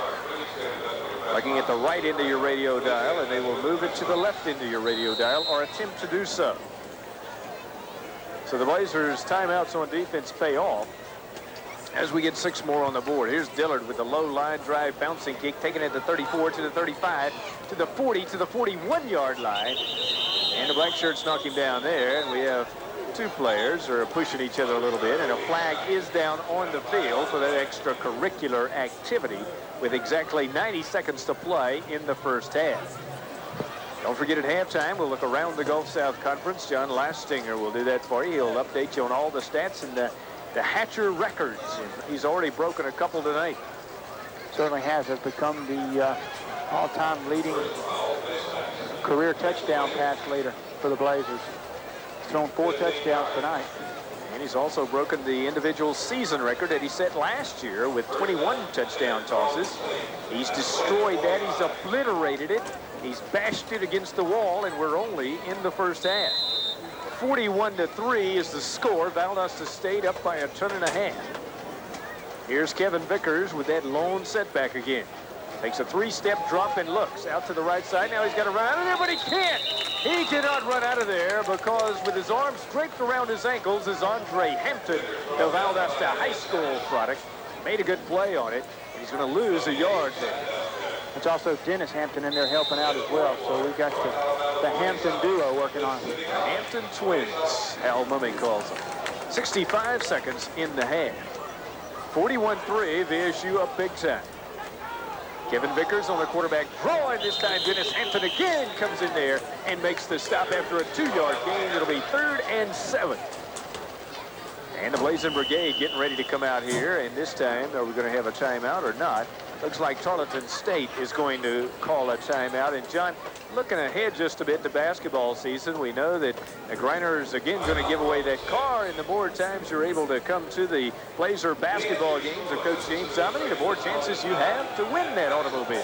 That's right, Tommy Greiner, Pontiac, Cadillac, Nissan. They'll give away a brand new car to some lucky basketball fans. The black 94 Pontiac Sunbird will be given away at halftime of the last home game of the season. Now, every time you come to a Blazer or Lady Blazer basketball game, you increase your chance of winning. The Valdosta State Athletic Department salutes Tommy Greiner, Pontiac, Cadillac, Nissan for their support of VSU athletics. 49 seconds to play in the first half, and Kevin Vickers and company are going to bring them up on 3rd down. Believe it or not, the Blazers may get the ball back yet again here in the first 2 quarters. Vickers is under the center. Got 2 receivers left, 2 right. Now he's got a motion man to the visitor side of the field. 1 lone setback, lone snap count. Rolling right and going to keep it himself at the 45 to the 40. Diving for the first down, but he will not get it. He'll be knocked out of bounds on the far side of the field. And the Blazers over there to push him out. Raz Harvey is there. And also for the VSU defense of Mike Majors is James Easley. We did not think Easley would play tonight, but he's in the football game. It'll be 4th down and 3 yards to go. And the kicking team should be on for the visitors from Tarleton, or will they try to go for it on 4th down, trailing 41-3 with 42 seconds in the half. And they're going to try to go for it. Vickers is going all the way at quarterback tonight. We do have another quarterback who started the first 3 games of the season. Vickers under the center. Got a wide receiver on the left side. Going to give it up to his fullback. He's going to bang across the 30. He did not get the first down. Tried to get across the 35, but they're going to hold him up just a bit short. And it should be Blazer football, and will be, with 34 ticks in the half. So here's the question, John. Do you go for another 6 right here? I tell you what, I think I believe I'd go and I'd be content with a 41-3 halftime lead. Sometimes you start piling on some points there, has a way of coming back and getting you one day in the future. We talked about maybe going out to the Alamo Dome there. I'd hate to get out there. You have to say, remember the Alamo, one of those type of things. That's right. So Hatch is going to be in the shotgun. He's got Dominic Ross on his right side. He's going for more numbers. Looking. Comes to his side. Got Robert Williams at the 40. Tries to get out of bounds and does at the 45-yard line. He's going to be 2 yards short of the first down. It's an 8-yard pass play out in the right flat. Went from Chris Hatcher to the beanpole. Robert Williams Over to push him out of bounds for the white shirts that time was Steven Sykes, the cornerback, the senior from Overton, Texas. 27 seconds left in the first half, and the Blazers lead 41-3. Hatch is in the gun again. He's got Calvin Walker out wide to the left, and he's got Robert Williams wide to the right side. Steve Greer's in the slot, and we got whistles and flags. Somebody must have lined up both sides. Not too many penalties in this first half. And that's unusual for VSU. Al Mumme doesn't care about penalties. He cares about W's and L's. And he's got 4 of them, looking to be getting his 5th one tonight. It's an illegal procedure call against VSU, 5 yards further back. They placed the football at the 39-yard line. Still 27 ticks on the first half clock. Second down and 7 yards to go. On the VSU side of the field. Hatch is in the shotgun. Wants to throw it down the field. Robert Williams over the middle. Tries to run under it, but he cannot.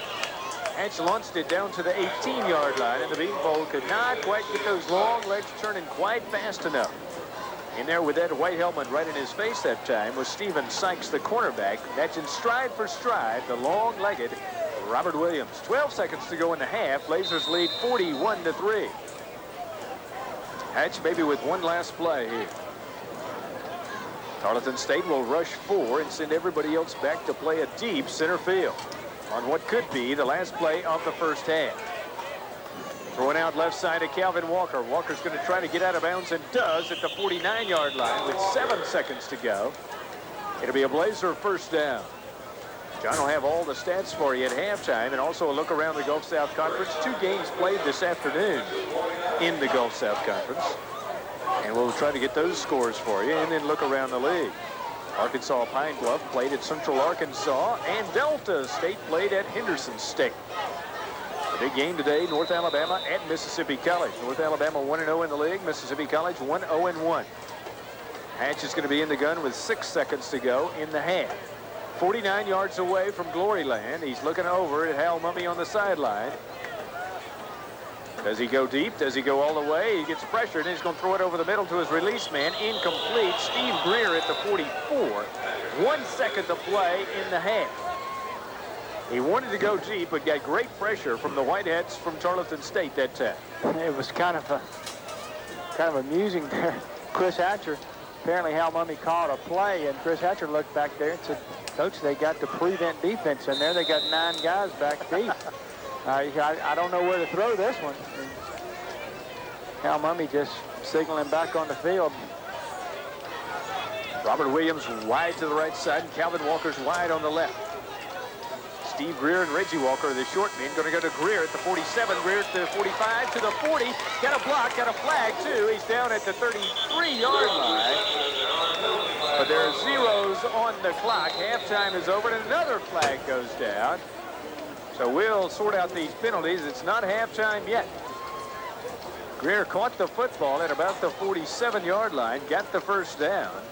But a flag came down at about the 45, and then a late flag came down at the 32-yard line. Hatch has got his hat off, and he's talking to the guys in the stripes. Now Tarleton State's going to come over here and discuss the issue as well. The penalty is against VSU and will be declined. The first half is history. Valdosta State at the end of 2 quarters. At Cleveland Field on a Saturday night. The Blazers 41, the Tarleton State Texans 3. We'll be back with your halftime show after this 60-second local break. This is the Blazer Sports Network. Unless you're a travel professional.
hundreds of miles out of town. Now at Bosch's Buick GMC Isuzu, we make this pledge to our customers. We will meet or beat any competitor's price for a new Oldsmobile, Buick, GMC truck, or new Isuzu. Now you can be assured without trips to Jacksonville, Tallahassee, or wherever, you'll get the best deal at Bosch's Buick GMC Isuzu on any model, any day, any time. Bosch's Buick GMC Isuzu, North Valdosta Road. We're in the store once again here at Nigel Diamonds and Gold. And fellas, it's beginning to look a lot like Christmas. That's right, Bob. We're geared up for it. We got a lot of merchandise. And right now, we have a large diamond sale and a gold sale going on. We have a 1-carat tennis bracelet for just $1.99. We have a 2-carat diamond, ruby, sapphire, and emerald bracelet for $1.99. And that means at Nigel's, you can put anything on layaway and layaway now for Christmas. Nigel's Diamonds and Gold. Nigel's Diamonds and Gold, Valdosta and Lake Park. We're at halftime at Cleveland Field. Valdosta State University leads the Tarleton State Texans 41-3. Little halftime information for you. Total net yards first half, VSU 352, Tarleton State 122. Yards rushing, Valdosta State 58, yards passing 301. Chris Hatcher in the first half was 19 out of 27. Looking at the way this game is shaped up, Reggie Walker rushing, let's see, I'm trying to find the rushing leaders here. It's Ross, 5 carries, 28 yards, and his long was an 11. Hatcher, as we said, 19 out of 27 for 301. 4 touchdown passes. Along was a 64-yarder. For the visitors, Vickers is 6 out of 11, 1 intercept, and he has a total of only 33 yards coming in. Kelvin Walker, 6 catches in the first half, 64 yards. His long was a 20-yarder. We're about ready to start second half action. Valdosta State leads it 41-3 at halftime over Tarleton State. Before we do, we'll take a 60-second network break. This is the Blazer Sports Network. Becoming a responsible adult is one of the most important lessons a college student can learn. This year, National Collegiate Alcohol Awareness Week celebrates its 10th anniversary on over 3,000 campuses nationwide. Based on the belief that education is the best approach to preventing alcohol abuse, this program helps students to help themselves make the right choices, to take personal responsibility in shaping their lives. Join Anheuser-Busch in supporting National Collegiate Alcohol Awareness Week, October 17th through 23rd. Everybody knows you gotta strive for the iron's heart. Beef rush. So get in the wind, Dixie, and you better run, don't walk. Beef rush with a taste is good and a price is low. They'll be moving kind of fast, so don't you be slow. Don't wait another minute, it's time to come and get it. Beef rush, beef rush. Don't wait another minute, it's time to come and get it. Beef rush. Tarleton State will get the football as we start the second half. Chris Hatcher threw to 7 different receivers in the first half. Steve Greer caught 3 balls. Beanbowl Williams caught 5 balls for 78 yards and 1 touchdown. A lot of interesting stats there. Looking through the stats, they had only a field goal. That was a 31-yard field goal by Wilson. Jerry Dillard's going to kick off for the home team, and Tarleton State's going to send one man standing at the 3-yard line. We're underway in the second half. Blazers lead 41-3 at the 5, to the 10, to the 15, to the 20, to the 25, 30, 35, 37. 2 men hit him and miss him. He gets knocked down from behind at the 41-yard line, and Jerry Dillard, the kicker, who has to come over and make the stop. An excellent return of the second half kickoff that time by Tarleton State's Torrey Baldwin, sophomore from Maybank, Texas. Good field position for Ronnie Ronish's team at the 41-yard line. 2 and 3 coming in and having some problems in the first 2 quarters with the Blazers of Howe Mumme not being kind to his alma mater. Played receiver a couple of years, ranked in the conference stats. Howe Mumme graduated in 1975. They stay on the ground and go straight ahead to the fullback. He takes it to the 45-yard line. On the stop for VSC is Andre Hampton and Mitchell. And the man who carried the football for the visitors was Lonzo Anderson. Anderson, let's see if we can pick up his individual first half stats. He carried it 7 times for a total of 51 yards prior to intermission. Picked up 3 on that play. It'll be 2nd and 7 at the Blazer at the Tarleton 45-yard line. Blazers rush 4, 3 linebackers. High backfield behind Kevin Vickers. Going to keep it himself. Then a late pitch. Got hit hard. Ball's on the ground. Blazers scoop it up. Beautiful scoop up. Beautiful scoop up as he dives and he rolls. Edward Mitchell made the beautiful play. Kind of a dangerous play, John Lastinger, as he dived and he kept going. Had intentions of perhaps picking it up and taking it goal. They certainly did, but let's go back to the start of the play. Great job there by Andre Hampton. You saw him right here in front of us. He had the quarterback all the way. There was nowhere for him to go. Obviously, the quarterback's next option is to pitch it to the tailback. But right there, Walt Corey's there to stop him with a big hit, caused the fumble. And as you said, Edward Mitchell just going to scoop that thing up like a loaf of bread and take off with it. But lost his balance and still, as you said, I'm not sure how he got the football, but did, in a big play for the Blazers. Chris Hatcher's still in there, and he throws out to his short man on the left side, catches it at the 39, to the 35, to the 34-yard line. And for the Blazers, it's Sean Pender who makes the catch. And coming over there and making the stop for the visitors is David Petroff, the strong safety, a freshman from Garland, Texas. Picks up 5 on the play, 2nd and 5 at the Tarleton State 32-yard line. Good job by Sean Pender there. Just fell in there behind number 66, York Korinsky, the Blazer left tackle, leading interference there. That's a good place to be. Just put your hand on the back of his jersey and follow him up in there. I'd follow it. 13:09 to go in the third quarter. Tarleton rushes 4. Pender in motion to this side, then doubles back. Pender, same play, looking to get out of there. Got to run. Hatcher makes a block. Pender's going to get knocked down at the 36-yard line, and maybe a first for this season as Chris Hatcher got down on his knees and tried to block one of the oncoming linebackers, and not a bad job, really. Didn't knock him down, but kept him from catching up with Sean Pender from behind. Well, in his race for the Harlan Hill Trophy, we need to mention the fact that aside from all the touchdown passes and all the non-interceptions and so forth, he did make a block this year. Blazers lead 41-3, 12:29 to go in the third quarter. Hatch is in the gun. Now it's third and about 8 yards to go as Pender doubled back in the opposite direction and lost 3 yards. Hatch is going to give it to Dominique Ross. Here comes Pender out of the backfield to the 20, to the 15, to the 14, to the 13. Dominique Ross, the sophomore fullback from Jacksonville, carries it for a first down for the Blazers, and they're going to mark it at the 11-yard line. Boy, it just must be a headache for any defensive coordinator to stop this Blazer offense. You finally get everybody out there to stop the pass. You spread everybody out to get your linebackers dropping off. And what do? They just take the snap, hand it to Dominic Ross straight up the middle, and he just rips it in there for 30 yards. Hatch is going to come up. He's in the shotgun again. He's got Reginald Walker on his left and Blake Duncan on his right. Slot left this time. And let's see. Beanpole is going to come to this side and then double back. Kelvin Walker's on the left side. He throws to Duncan out of the backfield. Duncan at the 10, pushes over one tackler and carries it to the 5-yard line. Maybe inside the 5 to the 4-yard line as Blake Duncan kept those legs driving forward. They're going to mark it right at the 6 where he stepped out of bounds at that point. He can get a first down. Blazers can get a first down at the 2-yard line. Now it's going to be 2nd and 5 to go at the 7th. Kelvin Walker comes out of there.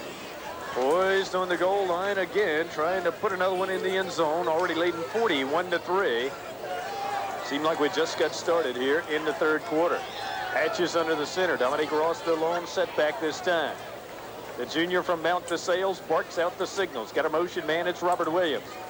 Going to fake it and roll right on the naked bootleg, and then he's in trouble. Got to throw it short. Threw it right at the goal line. Tried for his tight end that time, but couldn't get it into Jimmy King's hands right at the goal line. Threw it right in the dirt in front of him at 11:31 to go in the quarter, and the Blazers leading 41-3. Well, once again, we run the naked bootleg to the right, but we have the ball on the right hash mark again. So I guess the drawback there is Chris Hatcher doesn't have a lot of room to work with, nor do the receivers. So as Chris is rolling right, almost gets to that out of bounds line there, and he's got to do something with it. So that time just wisely kind of threw it away. Hatch on 3rd and 5 in the shotgun. Ball sitting at the 7. Hatch looking into the end zone. Throws it to Reginald Walker. He's going to be snagged and pulled down at the 9-yard line. Good heads-up defensive play that time by the visitors. Clayton Richter, a sophomore from Rogans, Texas. He's going to pull down Reggie Walker, and it's going to be 4th down and 6 yards to go for the first. The ball sitting at the 8-yard.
Williams wide to the right side. Now he's going to come in motion. Hatch is looking into the end zone. Throws to his short man, Blake Duncan at the 6, trying to get in there. Will he get in? No. He did not, but he may have gotten the first down. I think he got the first down at the 1. See where they spotted. That should be a VSU first down. And Duncan had that in mind as he stretched every ounce of his body trying to get into the end zone. Did not get it. It will be a VSU first down. First and goal at the 1. Good effort that time by Blake Duncan. And that's characterized that young man throughout this season. Tremendous individual effort. As you said, looked like he, in no way was he going to get that much yardage, but just bounced off a couple of guys and knew how far he had to get. He knew if he couldn't get a touchdown, he needed to get it inside the 1, and that's just what he did. Hatcher's got Duncan in the backfield with him. Got Robert Williams on the right side. First and goal at the 1.5.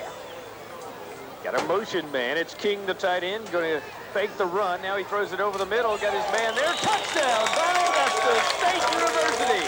Kelvin Walker for the 5th touchdown pass of the night by Chris Hatcher. 10:09 to go in the third quarter, and the Blazers are on the scoreboard once again. That time, it was one of those candy store deals. He just had so many black shirts there in the end zone. Looked left, looked right, looked over the middle, and there's Calvin Walker. And Walker hauled it in from 1.5 yards away for the Blazers 6-pointer. 47-3. Lowry on for the extra point. Kick is up, and it is good. With your score, 48-3 with 10:09 to play in the third quarter. We'll take a 30-second local break. This is the Blazers Sports Network. Hello, this is Carla Penny for the Framing Workshop. Do you have I'll get around to it framing? Most of us do. You know, those photographs, drawings by the kids, needlework you've been meaning to frame. This fall, why not bring them into the Framing Workshop and let us get to work on them? At the Framing Workshop, we specialize in framing all those I'll get around to it projects, and we do them up exquisitely. While you're in, see our great art-related gifts, but be sure to visit us soon at the Framing Workshop at Barclay Square. John and I checking the record books. We think the 5 touchdown passes ties the record that he had. He threw for 5, I believe, against Mount Scenario. Yeah, it also ties a record that Mark Day set versus UT Martin back in '86 and Ty Cottle versus Central Florida in '88. The question, I think Hatcher did that against Mount Scenario in the season opener. Blazers are going to kick off, and the question is, will we see Chris Hatcher again in this football game? Well, we've got Lance Funderburg getting loose there, and Chris Hatcher with a baseball cap on. So if that's any indication, Mr. Hatcher is through for the night. With 5 touchdown passes, and that ties the all-time VSU record. He's broken the career touchdown mark tonight. He's broken the touchdowns in a season mark. And before his career is over, he will have broken every passing offensive record there is in the flame red and black record book. Dillard kicks it off into the end zone. It's fumble there by Tarleton State. He'll put a knee down. It'll be 1st and 10 at the 20. 1st and 10 for the Texans, and as John said earlier, in the second quarter we saw some new faces on the defensive side of the football, and we may continue to see them pour in there before the night is over. Right now it looks like basically the starting lineup here in the second time the Texans of Tarleton State have had the football after intermission. Blazers lead it 48-3. Well, we talked about in the pregame the fact this being a non-conference game, Blazers allowed to dress out more than, I think it is 55 is the number you can dress out for Gulf South Conference games. Vickers is going to throw to his short man out this side. He's going to catch the football at the 28-yard line. Nice grab over there by Jason Poston. The junior split in from Stevensville, Texas. And Poston in the first half had 1 catch for 10 yards. So that'll be his 2nd of the game. 9:47 and counting. Pass picks up 7. It'll be 2nd and 3 at the 27-yard line. Poston caught it on the ground, so I don't guess anybody could be credited with the tackle on that particular play. Nobody even had to touch him. Blazers rush 4, 3 linebackers. Lone setback. Now they fake the blitz. Ryan Branch looked like he might come. They'll stay on the ground. He gets snagged in the backfield. Good tackle that time. Wrapped his arms around the ankles of the ball carrier, and the Blazer who made that particular tackle was, let's let's see. Mike Gibson, yeah, the freshman, the cornerback from Bainbridge, Georgia. Got a lot of Bainbridge High School players on this roster. 3, as a matter of fact, used to play for the purple and gold of the Bearcats. 9 minutes to play in the third period. Blazers lead 48-3. We're at Cleveland Field on a Saturday night. Vickers looks to throw, throws it over the middle, incomplete at the 35-yard line. George Parsons was there. His intended receiver that time was Torrey Baldwin. Actually threw it off balance.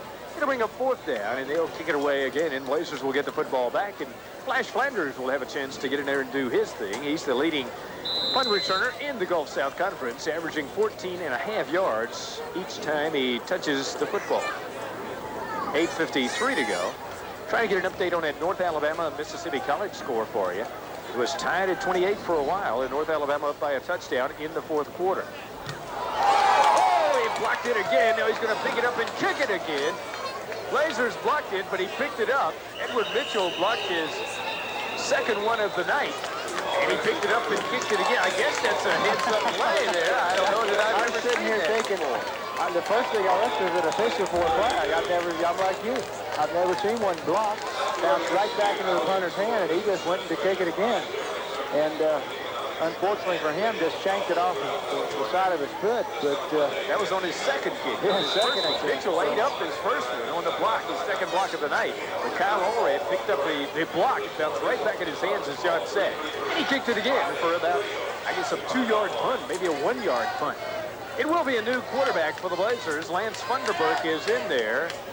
He's a sophomore from Blackshear, Georgia. Funderburk's going to stay on the ground to Blake Duncan. Duncan's going to gain maybe back to the line of scrimmage, maybe not.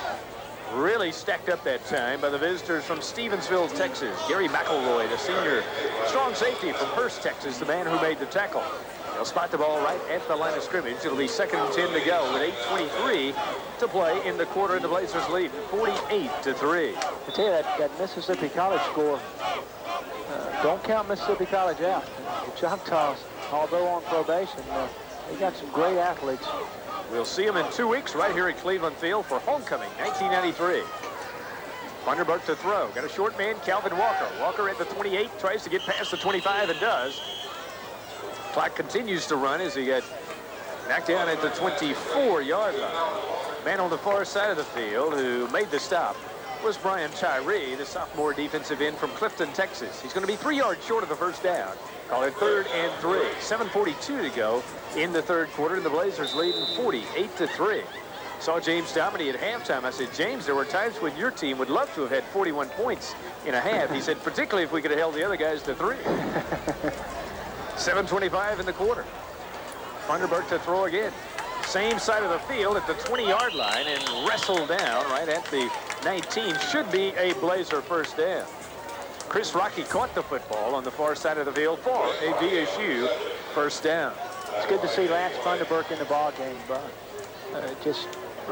you can practice all you want to, but nothing beats that game experience, and you never know what might happen to Chris Hatcher, and somebody's got to be ready to step in and fill his shoes and keep this Blazer offense hitting on all cylinders.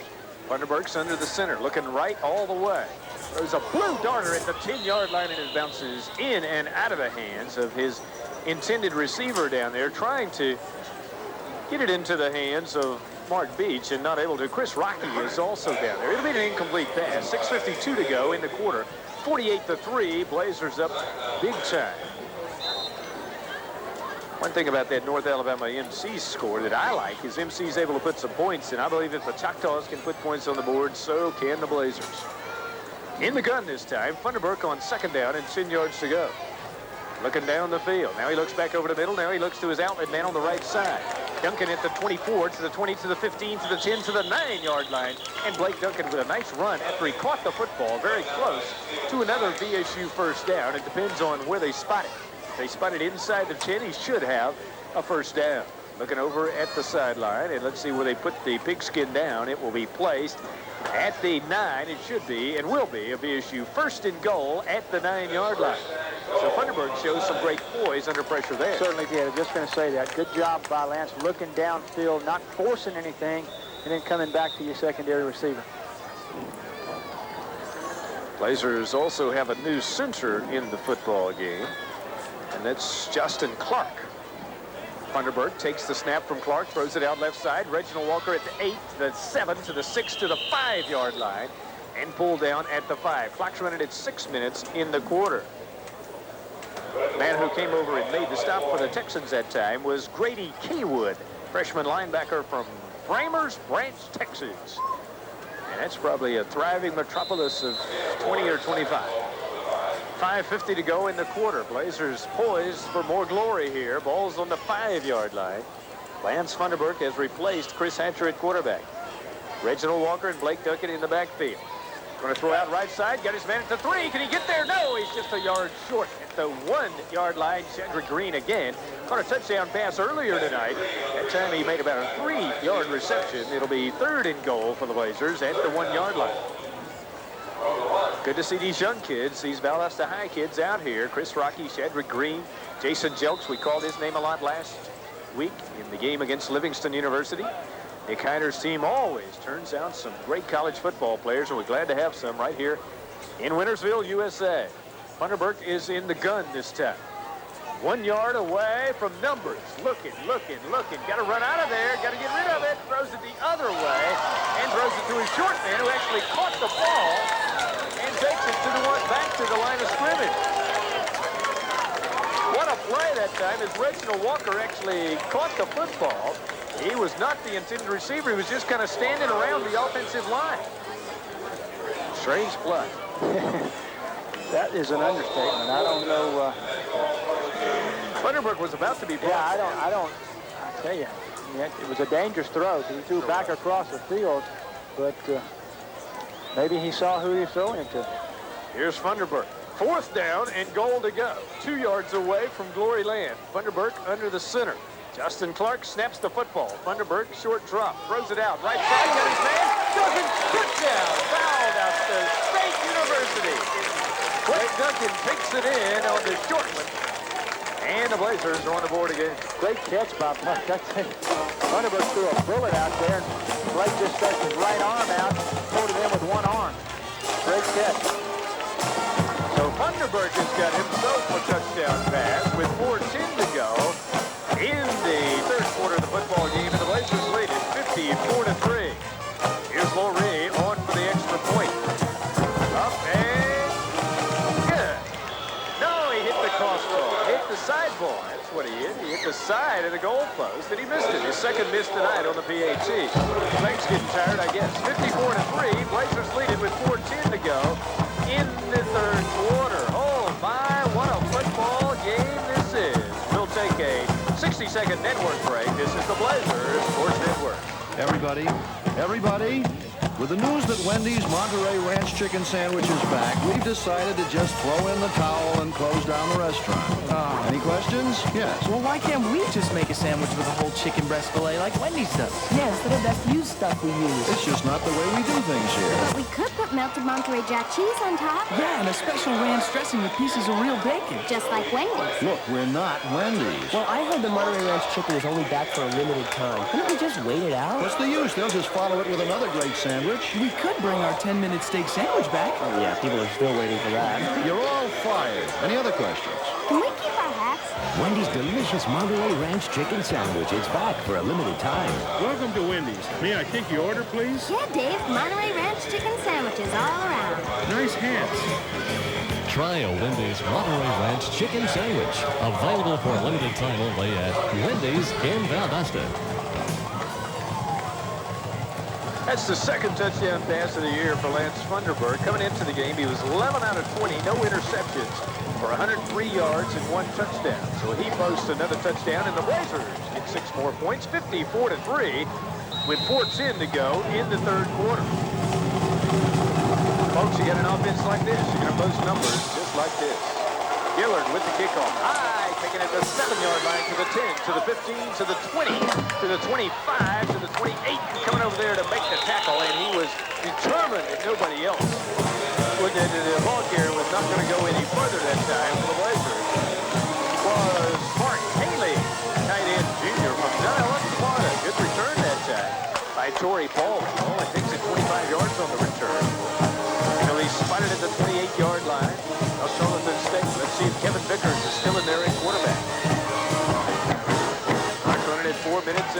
quarter. We go to Carrollton next Saturday night, and it will be Vickers at the signal caller slot. He's had a long night. He's got one long setback. Wide receivers right and left. 3:45 in the quarter. Blazers have some new D-backs in there. Going to stay on the ground on the right side and take it to the 30-yard line, but not much more than that. Got a couple of yards on the play. Erasmus Harvey is in there. And also for the Blazers, Andre Randall is there. Got a number of new faces in on that Blazer defense. Ryan Branch, who's played a good bit, but Gilbert Armour in there. Let's see, number 36, Darryl Mydale is in playing free safety. Number 50, that's James Sermons, sophomore linebacker from Douglas, Georgia. So Mike Major, the defensive coordinator, getting a number of fresh faces in there. Vickers wants to throw, does out to the left side, got his man at the 35-yard line, and I think he got the first down. He caught the ball at the 35, fell forward to the 37. Good catch on the far side, and the man who brought in the football was Colin Yakum, the freshman from Granbury, Texas. Blazer D-backs on the far side. One of them over there, as John said, a lot of new faces. Keith Braddock, free safety, the junior. It will be a first down for the Tarleton State Texans from Stevensville, Texas. 3 minutes to play in the third quarter. Blazers lead 54-3. Vickers, the junior, eye backfield. Going to keep it himself, but that's not going to be a good idea as he takes it maybe a yard and a flag down on the play. Ryan Branch in there, but the man who really made the stop on Vickers, the quarterback that time, was Reggie West, senior defensive end. What's the flag all about? Guy in the white hat and the striped shirt says face mask against the flame red and black. Now, is it a 10-yarder or a 5-yarder? It's a 5-yarder, inadvertent, so it'll be 1st and 5 for the Texans. Gotta like some of these names, these towns from Texas, Mike. Dibelow, Texas, Granbury, Pflugerville, and that's spelled P-F-L-U, Framers Branch, Port Isabel. That's some great ones. First to his short man, he runs the wrong way, and now he's going to be tackled from behind at the 46-yard line. Same man who caught the ball, Colin Yakum again, and the man who came over and made the stop for VSU, and a lot of new faces in there. James Sermons, as John said earlier, the sophomore linebacker. It'll be again for 9 yards, 2nd and 1 at the 46-yard line. 2:12 to go in the third quarter. Blazers lead 54-3. You know, Alabama has a lot of little towns like that with some interesting names. Of course, my favorite here is Floydada, Texas. Floydada. They give it to the fullback across the 50 to the 45 in the Blazer territory at the 44-yard line. Big carry that time by a big man, and that's Brady Kaywood, I believe, is going to carry the mail for 12 yards, and it will be a Tarleton State first down. Spotted at the 44-yard line of the Blazers. 1st and 10 for Tarleton at that point. The reason we're playing Tarleton, they're the alma mater of head coach Hal Mumme. Vickers going to take the deep drop and look down the field. Over the middle, got a man through a nice pass right into his hands at the 32-yard line. And the man who caught the football for another first down is Jamie Martin, freshman from Granbury, Texas. Well, that's a good job by Tarleton State. They have, since the first quarter, have really been able to move the football. Not in any huge chunks, but able to get some things done on offense. Blazers lead 54-3 with 1:10 to go in the quarter. Here's Vickers again. He's going to go to his fullback again, and he carries it across the 30 to the 29-yard line. Black shirt's in there to make the stop that time. First man in there to get him was Dennis Hampton. We'll take a break and allow our stations along the line to identify themselves. This is the Blazers Sports Network. Star 105 is WSTI-FM. Equipment, Valdosta Lake Park, and Orb Communications Station. Taking a short drop, ball fell out of his hand, and here come the Blazers to jump on him right there. The ball fell out of his hand that time as he went back to throw the football, and there to leap on him is Raymond Baylor, and Vickers never had a chance that time. He just fell on the ball, and sometimes you'll get the air knocked out of you when you're laying on the ball and somebody jumps on you, and the ball pops right back up into your stomach. Yeah, it looks like, I don't know if the, as we talked about, it is a fairly humid night. I don't know if the ball just slipped out of his hands or what, but fortunate that he's able to get it back. That'll be the last play of the third quarter. We'll take a 30-second local break. This is the Blazers Sports Network. Unless you're a travel professional, you can't always know all there is to know about airfares, seasonal rates, package tours, and other details behind a successful trip. That's why you should see the travel professionals at South Georgia Travel. South Georgia Travel has served the travel needs of our area since 1964, and we're dedicated to offering the quality travel services you deserve. Call 244-2324 or stop by our offices on Bay Tree Road. It'll be our pleasure to serve you. And John Lastinger are live from the friendly confines of Cleveland Field, going into the fourth quarter of the football game, leading 54-3. Tonight's game being videotaped and recorded by students from VSU TV. It'll be shown on Valdosta TCI Cable Channel 12 Monday evening, starting at 6:30. And John and I will certainly be tuned into that. Tarleton State with the football.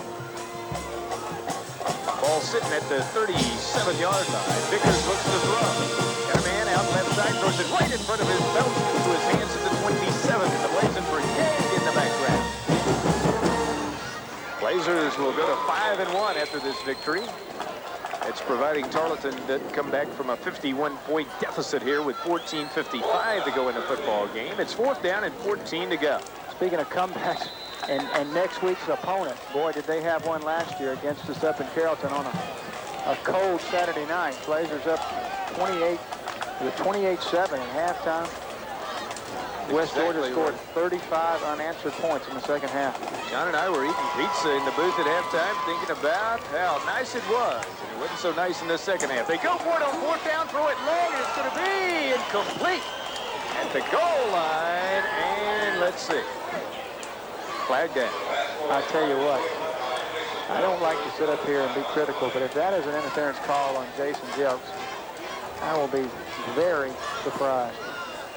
Okay, and the Stripes are going to come over and look at the sideline, and with 14:46 to go in the football game, he is going to say, he's going to spot the ball at the 36, and then he's going to say that is an interference call against Jason Jelks. I tell you what. Oh, man. Woo. That one is... John, it really looked the other way. It looked like young Jason was going to pick the ball off, and then he got stripped away by the intended receiver. Well, I tell you, a defensive back coach is going to teach your defensive back to run with the receiver, and when his eyes go back to the ball, that's when your head turns back to the ball as well. That's exactly the way Jason Jelks played it. And now we're going to get a 15-yard call on Howe Mumme, I believe, because he didn't like the call at all. And that's what it is. It's an unsportsmanlike conduct penalty against VSU. The ball was already resting at the 21-yard line as a result of the 15-yard interference call. Now it's going to be moved 15 yards closer, I do believe, after the unsportsmanlike conduct against the VSU bench. 14:35 to go in the football game, and it's moving goalward for the Tarleton State Texans now as a result of 2 tremendous penalties. Well, I guess in at the 10.5. Shouldn't sit up here and be critical, but boy, good thing this was not a close ball game. That's been hard to take. Here's Vickers. Vickers is looking left. Now he's being pressured, throws it over everybody's head, and he got pancaked by the rush that time for Valdosta State. And the man who really did the pancaking was Matt Fiorelli. Yeah, good job by this Blazer. Getting second and third teamers in there, but playing just as hard, really flying around the football. Good job by Fiorelli there, who actually has played most of the ball game in place of Mike Berry. But good job rushing the passer there. 2nd down and 10 yards to go. They can get a first down at about the half-foot line. How'd they get down here? 2 tremendous penalties. They give to the big fullback. He takes it off the right tackle and takes it down to the 5-yard line. And 2 of his big bruisers leading the way. Ryan Branch helped make the stop, and the man who carried the football for the visitors that time was Trey Castlebaum. He's a freshman from Holland, Texas. Gives him 5 on the play. play. Call it 3rd and 4.5 to go at the 5.5-yard line. I'm going to take 1 second here and commend you, Mike, for doing a great job calling these names, because we're up here in almost total darkness. How you're reading these names, I don't know. Throwing it into the end zone, going to be incomplete. He had to let that one go before he wanted to because he had a tremendous rush right in his face, and the man who was there was Gilbert Armour, and it is very dark in the press box. So we're doing the lineups by Braille tonight is what we're doing. We have some Braille lineups here. And we don't, I don't know if the power's out or what here, but don't have any light in the press box, and it makes it kind of tough. It's 4th down and 5 yards to go. Ball's resting at the 5.5-yard line. 13:38 to go in the football game. Blazers lead 54-3. Kevin Vickers is the quarterback. Rolling left and looking into the end zone. Got a man in the corner. Will he be? No, he won't get there. He won't get there. He's going to be pushed out of bounds at the 1-yard line by Jason Jelks. Maybe a little redemption there, John Lastinger, as he did not allow the Tarleton State Texans' Clayton Reichter to get into the end zone. And, he wanted to. Good play by Jason Jelks there. Closing, breaking on the football, coming up, making a good tackle. Keeps him out of the end zone. And keeps him from making that first down. So the Blazers are going to come in 99 yards away from Glory Land with 13:32 to play in the football game. And the game's already salted away, 54-3. Chris Hatcher retired a couple of series ago. Lance Funderburk has already come on and thrown a touchdown pass. I'll tell you what, the one thing we've been able to do is send a lot of the crowds home in the 3rd and 4th quarter, which is good news, meaning Blazers are winning ball games big. Justin Clark's going to snap the ball to Funderburk. He's standing in his own end zone, and Blake Duncan standing 3 steps behind him. Here's Funderburk from Blackshear, Georgia. Got Beach in motion. Going to give it to Blake Duncan out of the backfield, and he's going to take it to the 6-yard line. Duncan gains 5 on the play. 2nd and 5 from the 6. White shirt who came over there and made the stop was Matthew Daniel-Land, the sophomore D-back from Academy, Texas. Blazers are going to run some clock here and not try to do too much with it down deep in the other end of the field, deep in what could be a vat of trouble if they fall into that boiling pot called the Tarleton State defense. Funderburk's under the center this time. Blake Duncan in the backfield. Same offensive set. Got a motion man again is Beach. Same offensive play. Duncan picks his way across the center position.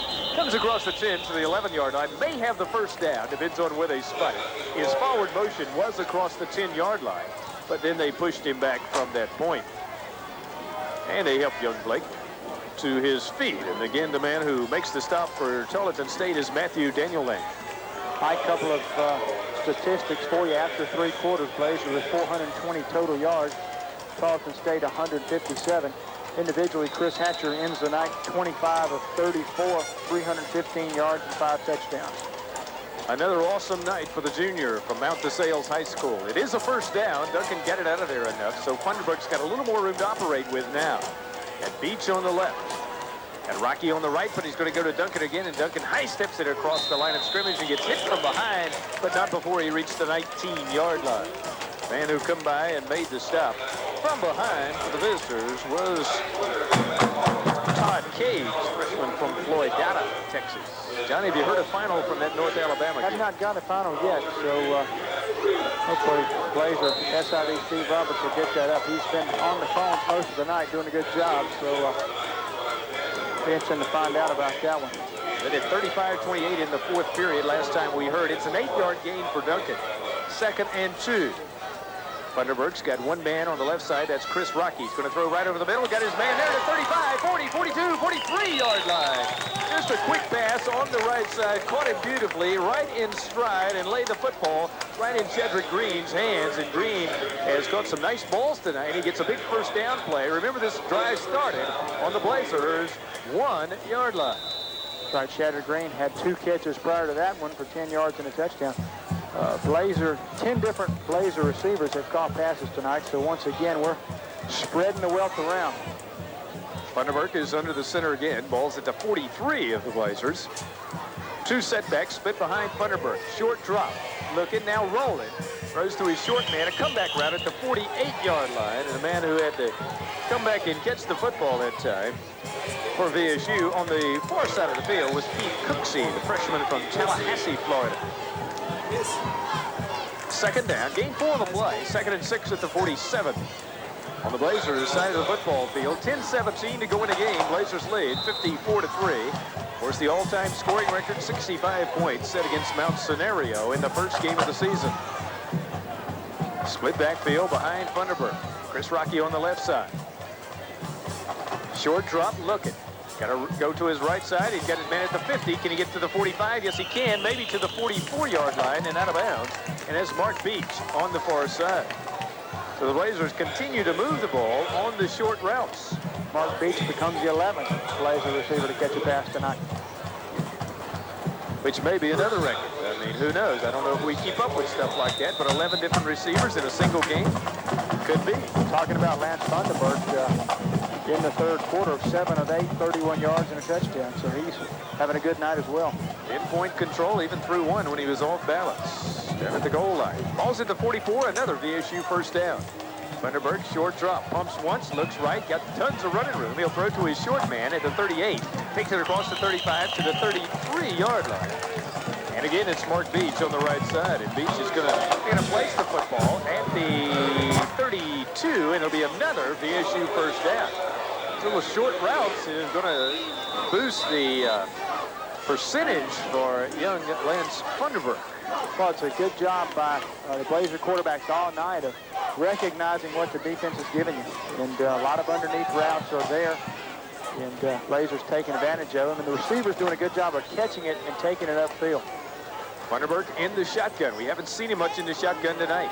Short drop, looking, got some time, throws it over the middle, got a man wide open at the 24-yard line and nailed him right in the chest.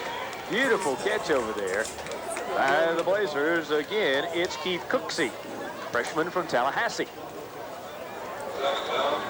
John may be en route to another mark for consecutive, well, let's see. He'd have to beat the 17 straight by Chris Hatcher last year against Delta State out in Cleveland, Mississippi. That'd be a tough record to beat, but right now Funderburk has, what, 6 or 7 in a row here? He certainly does. 8:20 to go in the football game. Blazers moving it goalward, leading 54-3. Funderburk's going to go short again, get his man at the 14.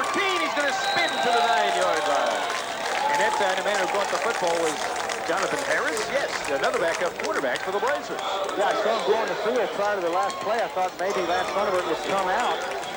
But Jonathan Harris just filling in there at flanker. And, of course, all the Blazer sideline coming over to congratulate him. Maybe he made a bet over there that he could catch a pass, and maybe they all bet against him. But Mumme gets him in the game and does a nice job. Works across the middle, shades of Steve Greer, catches the football. The record continues here. Well, not a record, but the streak continues for Funderburk. He's hit 7 or 8 in a row. Looking. Got another man. He's going to catch it to the 5 and be hit hard at the 3-yard line. And again, Mark Beach thought he might have a chance to get into the end zone there. But it's going to be, it will not be a first down, but it will be spotted at the 2-yard line. And the man who came over and made the stop was Clint Zinch, the senior linebacker. Blazers with a second down now, and about a yard to go. Can get a first down at about the half-inch mark. Trying to put this one over, leading 54-3 with 7:10 to go. Funderburk in the shotgun. Blazers with all the second-teamers in there now. Takes the snap and looks. Got a man down there. Touchdown! Valdosta State University. And Funderburk goes airborne to Keith Cooksey, the freshman from Tallahassee. Catches his third pass on the drive, and this one's good for 6 points. And Funderburk has thrown his second touchdown pass of the night and third TD pass of the season with 7:04 to go in the fourth period, and the Blazers lead 60-3. Jerry Dillard is going to come on and try to kick the extra point. Lowry's missed a couple tonight. Dillard's going to put it up and in. Blazers lead 61-3, 7:04 to go in the football game. And this is an amazing run of points right here. Just continues to run, and the Blazers just continue to pile on the points. We'll take a 90-second network break. This is the Blazers Sports Network.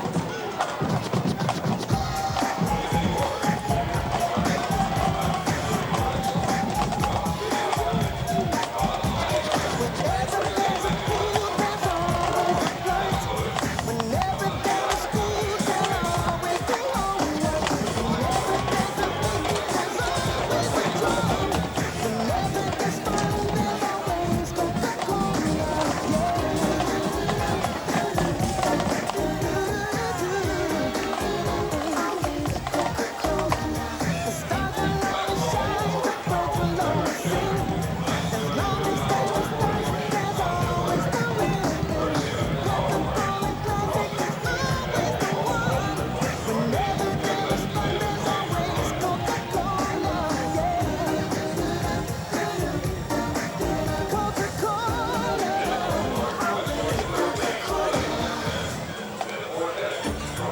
Prepare yourself for an extraordinary new rotisserie chicken, deeply marinated with herbs and spices, then slowly roasted till golden brown.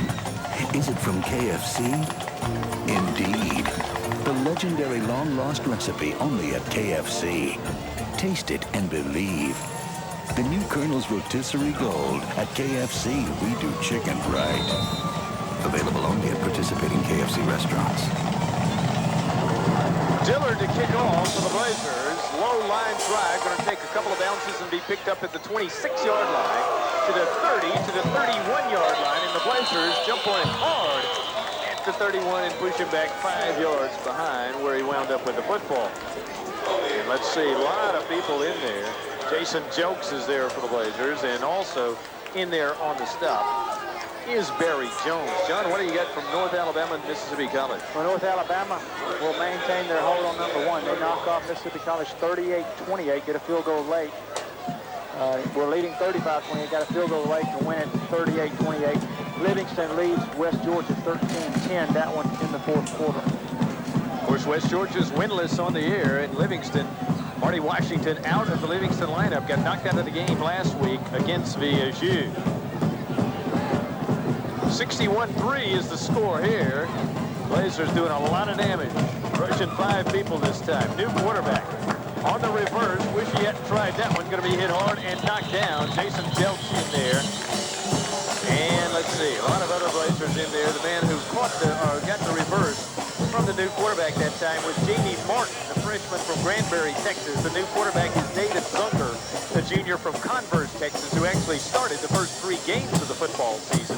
Had 8 interceptions. They decided to try a new face in there, and when they put in Kevin Vickers, they won a couple of football games, so they decided to stay with him. But tonight he hasn't had much success against the Blazers of Howe Mumme.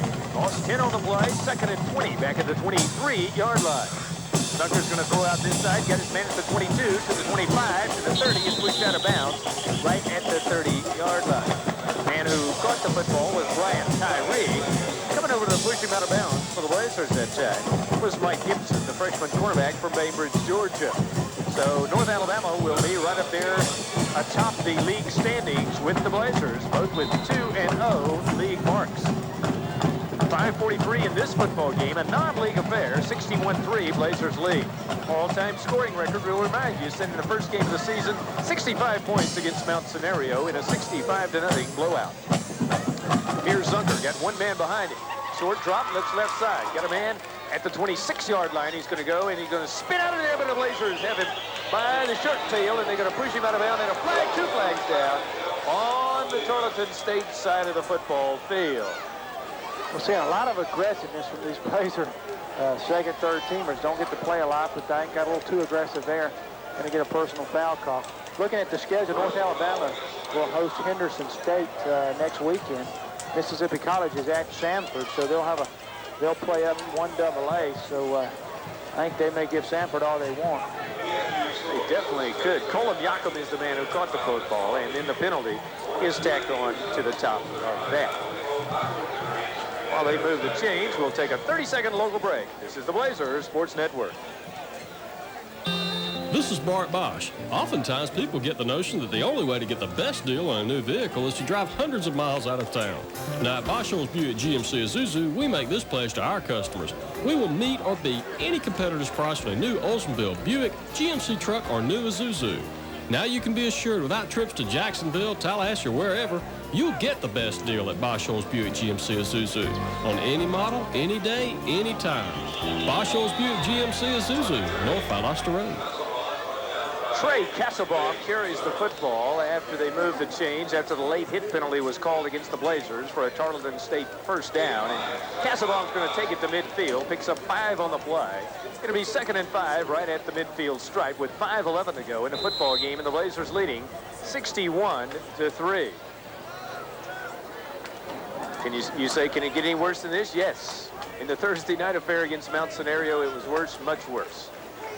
Rolling right and looking. Zunker's going to be tagged and pulled down at the 41, and what a play by the freshman from Tipton, Georgia, Ryan Branch. Gene Brody's product from Tipp County High School comes to play every single night, and he pulls Zunker down from behind, and Zunker is actually going to lose about 8 yards on the play. It'll be 3rd down and 13 to go for the Tarleton State Texans. Tell you what, he is he just has a knack for smelling out that football, doesn't he? Really does. He knows where it is, and he's a hitter, too. 4:25 in the football game. Blazers will go to 5-1. Tarleton State will go to 2-4 on the year. And Tarleton's got a tough game next week. I wrote down somewhere Hardin-Simmons next week. They usually play pretty good football at Hardin-Simmons. Zunker is under the center, a lone setback. 2 receivers on the left side. Long snap count, trying to draw the Blazers off. They'll rush 5, and then Zunker's going to drop the ball and fall right on it. Blazers say they recovered it, and all the black shirts say, we got it, we got it, we got it. Let's see. And it will be. Valdosta State recovers the football. And I believe the man who picked it up that time was Emmanuel Johnson, the junior from Memphis, Tennessee. So Blazers get it back via the fumble route. 3rd lost fumble of the evening, as I recall, young John, for the visitors from Stevensville, Texas. Well, things kind of come undone here for Tarleton State, but it's not a bad little football team. They've shown us at times tonight they execute that option fairly well. So obviously they're a little outmanned, and a team that gets a big lead on you can really start pinning their ears back and coming after you, and that's just what the Blazers have done, and it's made it even tougher for this Texan football team. Jamie DeLoach is the new VSU quarterback. He's going to stay on the ground, hand off to the 40, the 35, to the 30, 29-yard line. Good running room that time. Well, the Blazers, David Glisson is able to get a first down on the play. It's a 12-yard gain up to the 29. They hadn't seen Glisson since the Mount Scenario game where he had a 54-yard run. But an illegal procedure call will bring Glisson's brilliant piece of footwork all the way back to at the 3:24 mark. Sometimes you get a new quarterback in the game with a little different cadence, and sometimes you'll have some movement there on one of your offensive players. So now it'll be 1st and 15 for the Blazers, 47 yards away from pay dirt again and setting the all-time DSU scoring record. 3:14 in the football game. Clock's running out on young Jamie DeLoach here, son of Ashley DeLoach, former standout basketball player for Eccles County High School and Clinton County High School. Stay on the ground again, 45, still on his feet, 40, 35, 30, the other sideline, 20, 15, 10, 5, touchdown, Valdosta State University. Billy Poole is the man who carried it in for the Blazers, and oh my, that was a ton of individual effort right there. I mean, you talk about individual effort extraordinaire. He was knocked down back here at the 40, but refused to let that knee touch, and takes it for a touchdown for the Blazers. And Valdosta State has just set the all-time scoring record with 67 points. 2:54 to go in the football game, and it's 67-3. Dillard on for the extra point. Kick is up, and it is good. Blazers lead it 68-3, and we'll take a 60-second network break. This is the Blazers Sports Network. It's well past midnight. The family is sleeping. The cat is napping. But down in the kitchen, the refrigerator has quietly lost its cool. All those years of ice cream and celery and the children checking to see if the light stays on goes on or off. Now it's gone and spoiled everything. But with an equity combination loan from Nations Bank, you'll be ready for anything you wake up to. Because it's like 2 loans in one. A low fixed-rate loan for home improvements, paying off debts and other things you plan for. Plus an extra line of credit for those things you can't plan for. Like when your refrigerator goes bump in the night. One closing covers both loans, and interest can be tax deductible. Ask Nations Bank about the equity combination and sleep a little easier. Nations Bank, the power to make a difference. Ask about our special closing cost offer in Georgia. Equal housing lender, credit subject to approval. Consult your tax advisor. Some restrictions apply. 68-3. I'm reminded of the early 70s and Barry Switzer's Chuck Fairbanks, Oklahoma U teams, when they used to hang 65 or 70, 75 points just about every Saturday when nobody had learned how to defense the wishbone yet. And the Blazers have hung up 68 tonight to only a tray for the visitors from Stevensville, Texas. Well, you're exactly right. Remember, Oklahoma used to just come in with just tons of running backs. Seemed like the fourth teamers were better than the first teamers. Blazers will kick off, and Jerry Dillard will handle the honors. Tarleton State is not mounted much opposition tonight. It's going to be a bouncer, taking on the third bounce in the 26 to the 30 to the 35 to the 40. Hit hard at the 40-yard line. A lot of big hits in there for the black shirts. And the Blazers exulting. Chris Rocky in there, laying on that tackle. You don't see many wide receivers make the tackle on a kickoff return team, but that's exactly what happened on that point. The ball carrier for the visitors that time was Jeffrey Hess, freshman from Allen Park. The Blazers having a lot of fun right now, just flying to the football and doing it on defense and doing it on the kickoff team as well.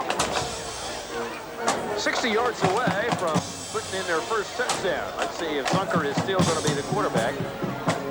And he is. He'll throw it out left side, then only halfback option. He'll throw it down the field. Got a man at the 35 to the 20, 15, 10, 5, touchdown. On the halfback option pass, works absolutely beautiful and caught the Blazers asleep just a bit. And the man who caught the pass was Clayton Reicher, the sophomore from Rogers, Texas. A 60-yard halfback option pass, and Reicher takes it in. And they have got 9 points on the board with 2:21 to go in the football game. Now it's 68-9. Will they go for two? Let's see. No, they're lining up. They're going to kick it. It'll take a lot of 2 points plays to get this one back. Trappist Wilson will try the extra point. Got a player coming on the field late. Yeah, that was a good play there. It was a good play. The old double pass. Valdosta High School used to run that one a good bit. Did you used to throw that? No, I did not. Buck used to throw it out to you, and then you throw it down the field. Up in the air, and he's going to nail it through. 2:21 to go in the football game. 68-10. Valdosta State over Tarleton State. We'll take a 60-second local break. This is the Blazers Sports Network. This is Bart Bosch. Oftentimes, people get the notion that the only way to get the best deal on a new vehicle is to drive hundreds of miles out of town. Now, at Bosch Owens Buick GMC Isuzu, we make this pledge to our customers. We will meet or beat any competitor's price on a new Oldsmobile, Buick, GMC truck, or new Isuzu. Now you can be assured without trips to Jacksonville, Tallahassee, or wherever, you'll get the best deal at Bosch Owens Buick GMC Isuzu on any model, any day, any time. Bosch Owens Buick GMC Isuzu, North Valdosta Road. We're in the store once again here at Night's Diamonds and Gold. And fellas, it's beginning to look a lot like Christmas. That's right, Bob. We're geared up for it. We got a lot of merchandise. Right now, we have a large diamond sale and a gold sale going on. We have a 1-carat tennis bracelet for just $1.99. We have a 2-carat diamond, ruby, sapphire, and emerald bracelet for $1.99. And that means at Night's you can put anything on layaway and layaway now for Christmas. Night's Diamonds and Gold. Night's Diamonds and Gold, Valdosta and Lake Park. This game may feature more kickoffs than anyone we've seen so far this season. The Blazers are going to get the football back with 2:21 to go, and don't think the scoring is over. It may not be. They're going to onside kick it. Blazers are going to catch it at the 48-yard line. Good catch that time after he took a pretty good lick that time from the white shirt. The man who brought the football was Matt Fiorelli, the sophomore defensive tackle from Sarasota, Florida. And Blazers are actually going to set up shop only 48 yards away from sticking another one in. Good job by Fiorelli there. That's one of the good things can come out of a game like this when you obviously score is out of control here, but you get the anti-onside kick in there, team in there, and get them a chance to get a little action, and Fiorelli does it picture perfect. Catches it and cradles and falls on the ground. Jamie DeLoach, the sophomore from Valdosta, played at Lowndes High School, is in there at quarterback. The third VSU quarterback we've seen tonight in the shotgun. Going to stay on the ground and hand off right side, looking for a hole and taking it to the 45-yard line that time. For the Blazers is David Glisson. Halfback had an excellent run, wiped out earlier. Man who knocked him down was Sean Burns, the sophomore from Fort Worth, Texas. 1:45 to go in the football game, and the Blazers lead 68-10 over Tarleton State's Texans. Set the all-time VSU scoring record today. In the shotgun this time is Jamie DeLoach. Saw his dad down at the football game earlier. DeLoach looking over right side. We got some movement on the line and a penalty. And while there's a stop in the action, we'll take a 60-second network break. This is the Blazer Sports Network. Prepare yourself for an extraordinary new rotisserie chicken, deeply marinated with herbs and spices, then slowly roasted till golden brown. Is it from KFC? Indeed. The legendary long-lost recipe only at KFC. Taste it and believe.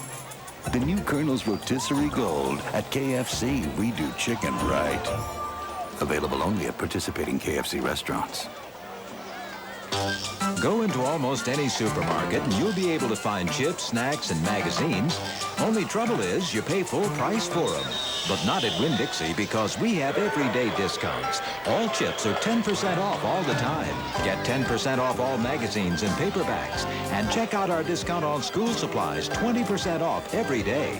Plus get 40% off greeting cards every day at Winn-Dixie, the low price leader, proud sponsor of the Valdosta State Blazers.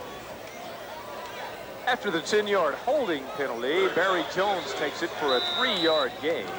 And the Blazers are way third and 17 now with 22 seconds in the football game, and that may have been the last play. Blazers lead it 68-10, and I don't think they're in any hurry to go back up to the line of scrimmage. May even take a delay of game penalty here, as walking back up there very, very slowly this time.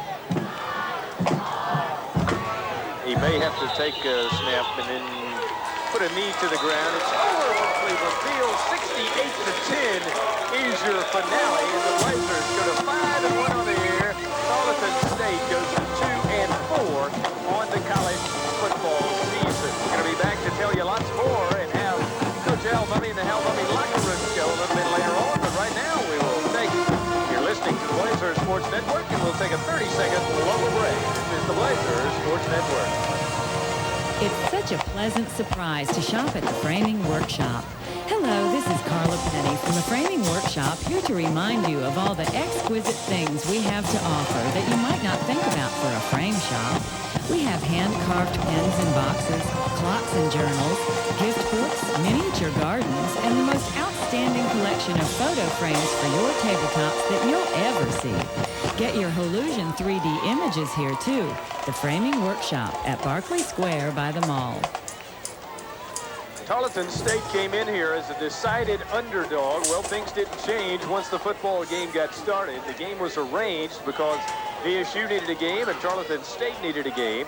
They're moving from NAIA Division II to NCAA Division II. They're in a transition year this year, and they have a long ride back to Texas after losing 68-10 to the Valdosta State University Blazers. But Al Mumme is an alumnus of Tarleton State. It was not a case of trying to rub it in. It was simply a case of his team going out and executing to perfection. I don't think the Texans had seen a passing offense like this before, because they did not cover nearly as well as some of the teams who have scouted us covered. As a matter of fact, they gave us some routes down the sideline that John and I were just amazed at when they went to man-to-man coverage, and against Stanley Flanders and Calvin Walker and Beanpole Williams and some people like that. It's just very, very tough to compete against. The Blazers led by 41-3 at halftime and finally wound up winning at 68-10 to set an all-time VSU scoring record. We're going to be back. John Lastinger is going to have that scoring summary for you after this 90-second local break. This is the Blazers Sports Network. Unless you're a travel professional, you can't always know all there is to know about airfares, seasonal rates, package tours, and other details behind a successful trip. That's why you should see the travel professionals at South Georgia Travel. South Georgia Travel has served the travel needs of our area since 1964, and we're dedicated to offering the quality travel services you deserve. Call 244-2324 or stop by our offices on Baytree Road. It'll be our pleasure to serve you. This is Bart Bosch, Oftentimes, people get the notion that the only way to get the best deal on a new vehicle is to drive hundreds of miles out of town. Now, at Bosch's Buick GMC Isuzu, we make this pledge to our customers. We will meet or beat any competitor's price for a new Oldsmobile, Buick, GMC truck, or new Isuzu. Now you can be assured without trips to Jacksonville, Tallahassee, or wherever, you get the best deal at Bosch's Buick GMC Isuzu on any model, any day, any time. Bosch's Buick GMC Isuzu, North Valdosta Road. We're in the store once again here at Nigel's Diamonds and Gold. And fellas, it's beginning to look a lot like Christmas. That's right, Bob. We're geared up for it. We got a lot of merchandise. And right now, we have a large diamond sale and a gold sale going on. We have a 1-carat tennis bracelet for just $199. We have a 2-carat diamond, ruby, sapphire, and emerald bracelet for $199. And that means at Nigel's, you can put anything on layaway and layaway now for Christmas. Nigel's Diamonds and Gold, Valdosta and Lampert. Mike Jason and John Lastinger for your post-game show from Cleveland Field. Blazers win it 68-10 and should have no problem maintaining a number 8 national ranking. As a matter of fact, may be the leading scoring team in the nation after this one, and probably will be. John Lastinger has the scoring summary for you. Well, Mike, as you indicate, a lot of scoring. Blazers win it 68-10. They scored early. They scored off in the first quarter. 10-20 remaining. Shadrick Green, the freshman, his first touchdown reception from Chris Hatcher. 6 yards out. Vernon Lurie, the point after. Blazers up 7-0. First quarter, 5:13 remaining. Dominic Ross from 3 yards out. Vernon Lurie, the point after. 14-0. Second quarter, Tarleton State gets on the board. Trampus Wilson from 31 yards out on the field goal. That made the score 14-3. Second quarter, 12:08 remaining. Blazers taking advantage of the one-on-one matchups that we talked about. Chris Hatcher goes up top to Robert Williams on a record-breaking touchdown pass. Chris Hatcher becomes the all-time career touchdown pass leader with this one. Vernon Lurie, the point after. Blazers up 21-3. 6:57 remaining in the second quarter. 55 yards. Chris Hatcher, the Stanley Flanders. Vernon Lurie, the point after. Blazers up 28-3. The defense got into the action from that point. Walt Boy on an interception gets a wall of blockers, takes it 50 yards back for the touchdown. Point after is good. Blazers up 35-3. And then with 1:37 in the first half, Hatcher to Flanders. This one covers 37 yards. Hatcher's 4th touchdown pass of the night. Vernon Lurie missed the point after. Blazers up 41-3. We go to the break with that score. Third quarter, 10:09. Chris Hatcher, 1 yard to Calvin Walker. His 5th touchdown of the night. Vernon Lurie, the point after. 48-3 Blazers. 4:10 remaining. Lance Thunderberg takes over and does a great job. He hits Blake Duncan from 1 yard out. Vernon Lurie misses the point after. It's 54-3 Blazers. And again in the fourth quarter, 7:04, Lance Thunderberg, this time to Keith Cooksey from 4 yards out. Jerry Dillard with the point after. Blazers up 61-3. Then with 2:54, Billy Poole, the freshman, on a tremendous 38-yard run where he broke 3 or 4 tackles and takes it down the left side for a touchdown. Dillard with the point after. It's 68-3. And then Tarleton State comes back with the old double pass, and Clayton Richter takes it 65 yards for a touchdown. Trampus Wilson the point after, and that made the final 68-10. We'll be back with a lot more. Right now, we're going to take a 60-second network break. This is the Blazers.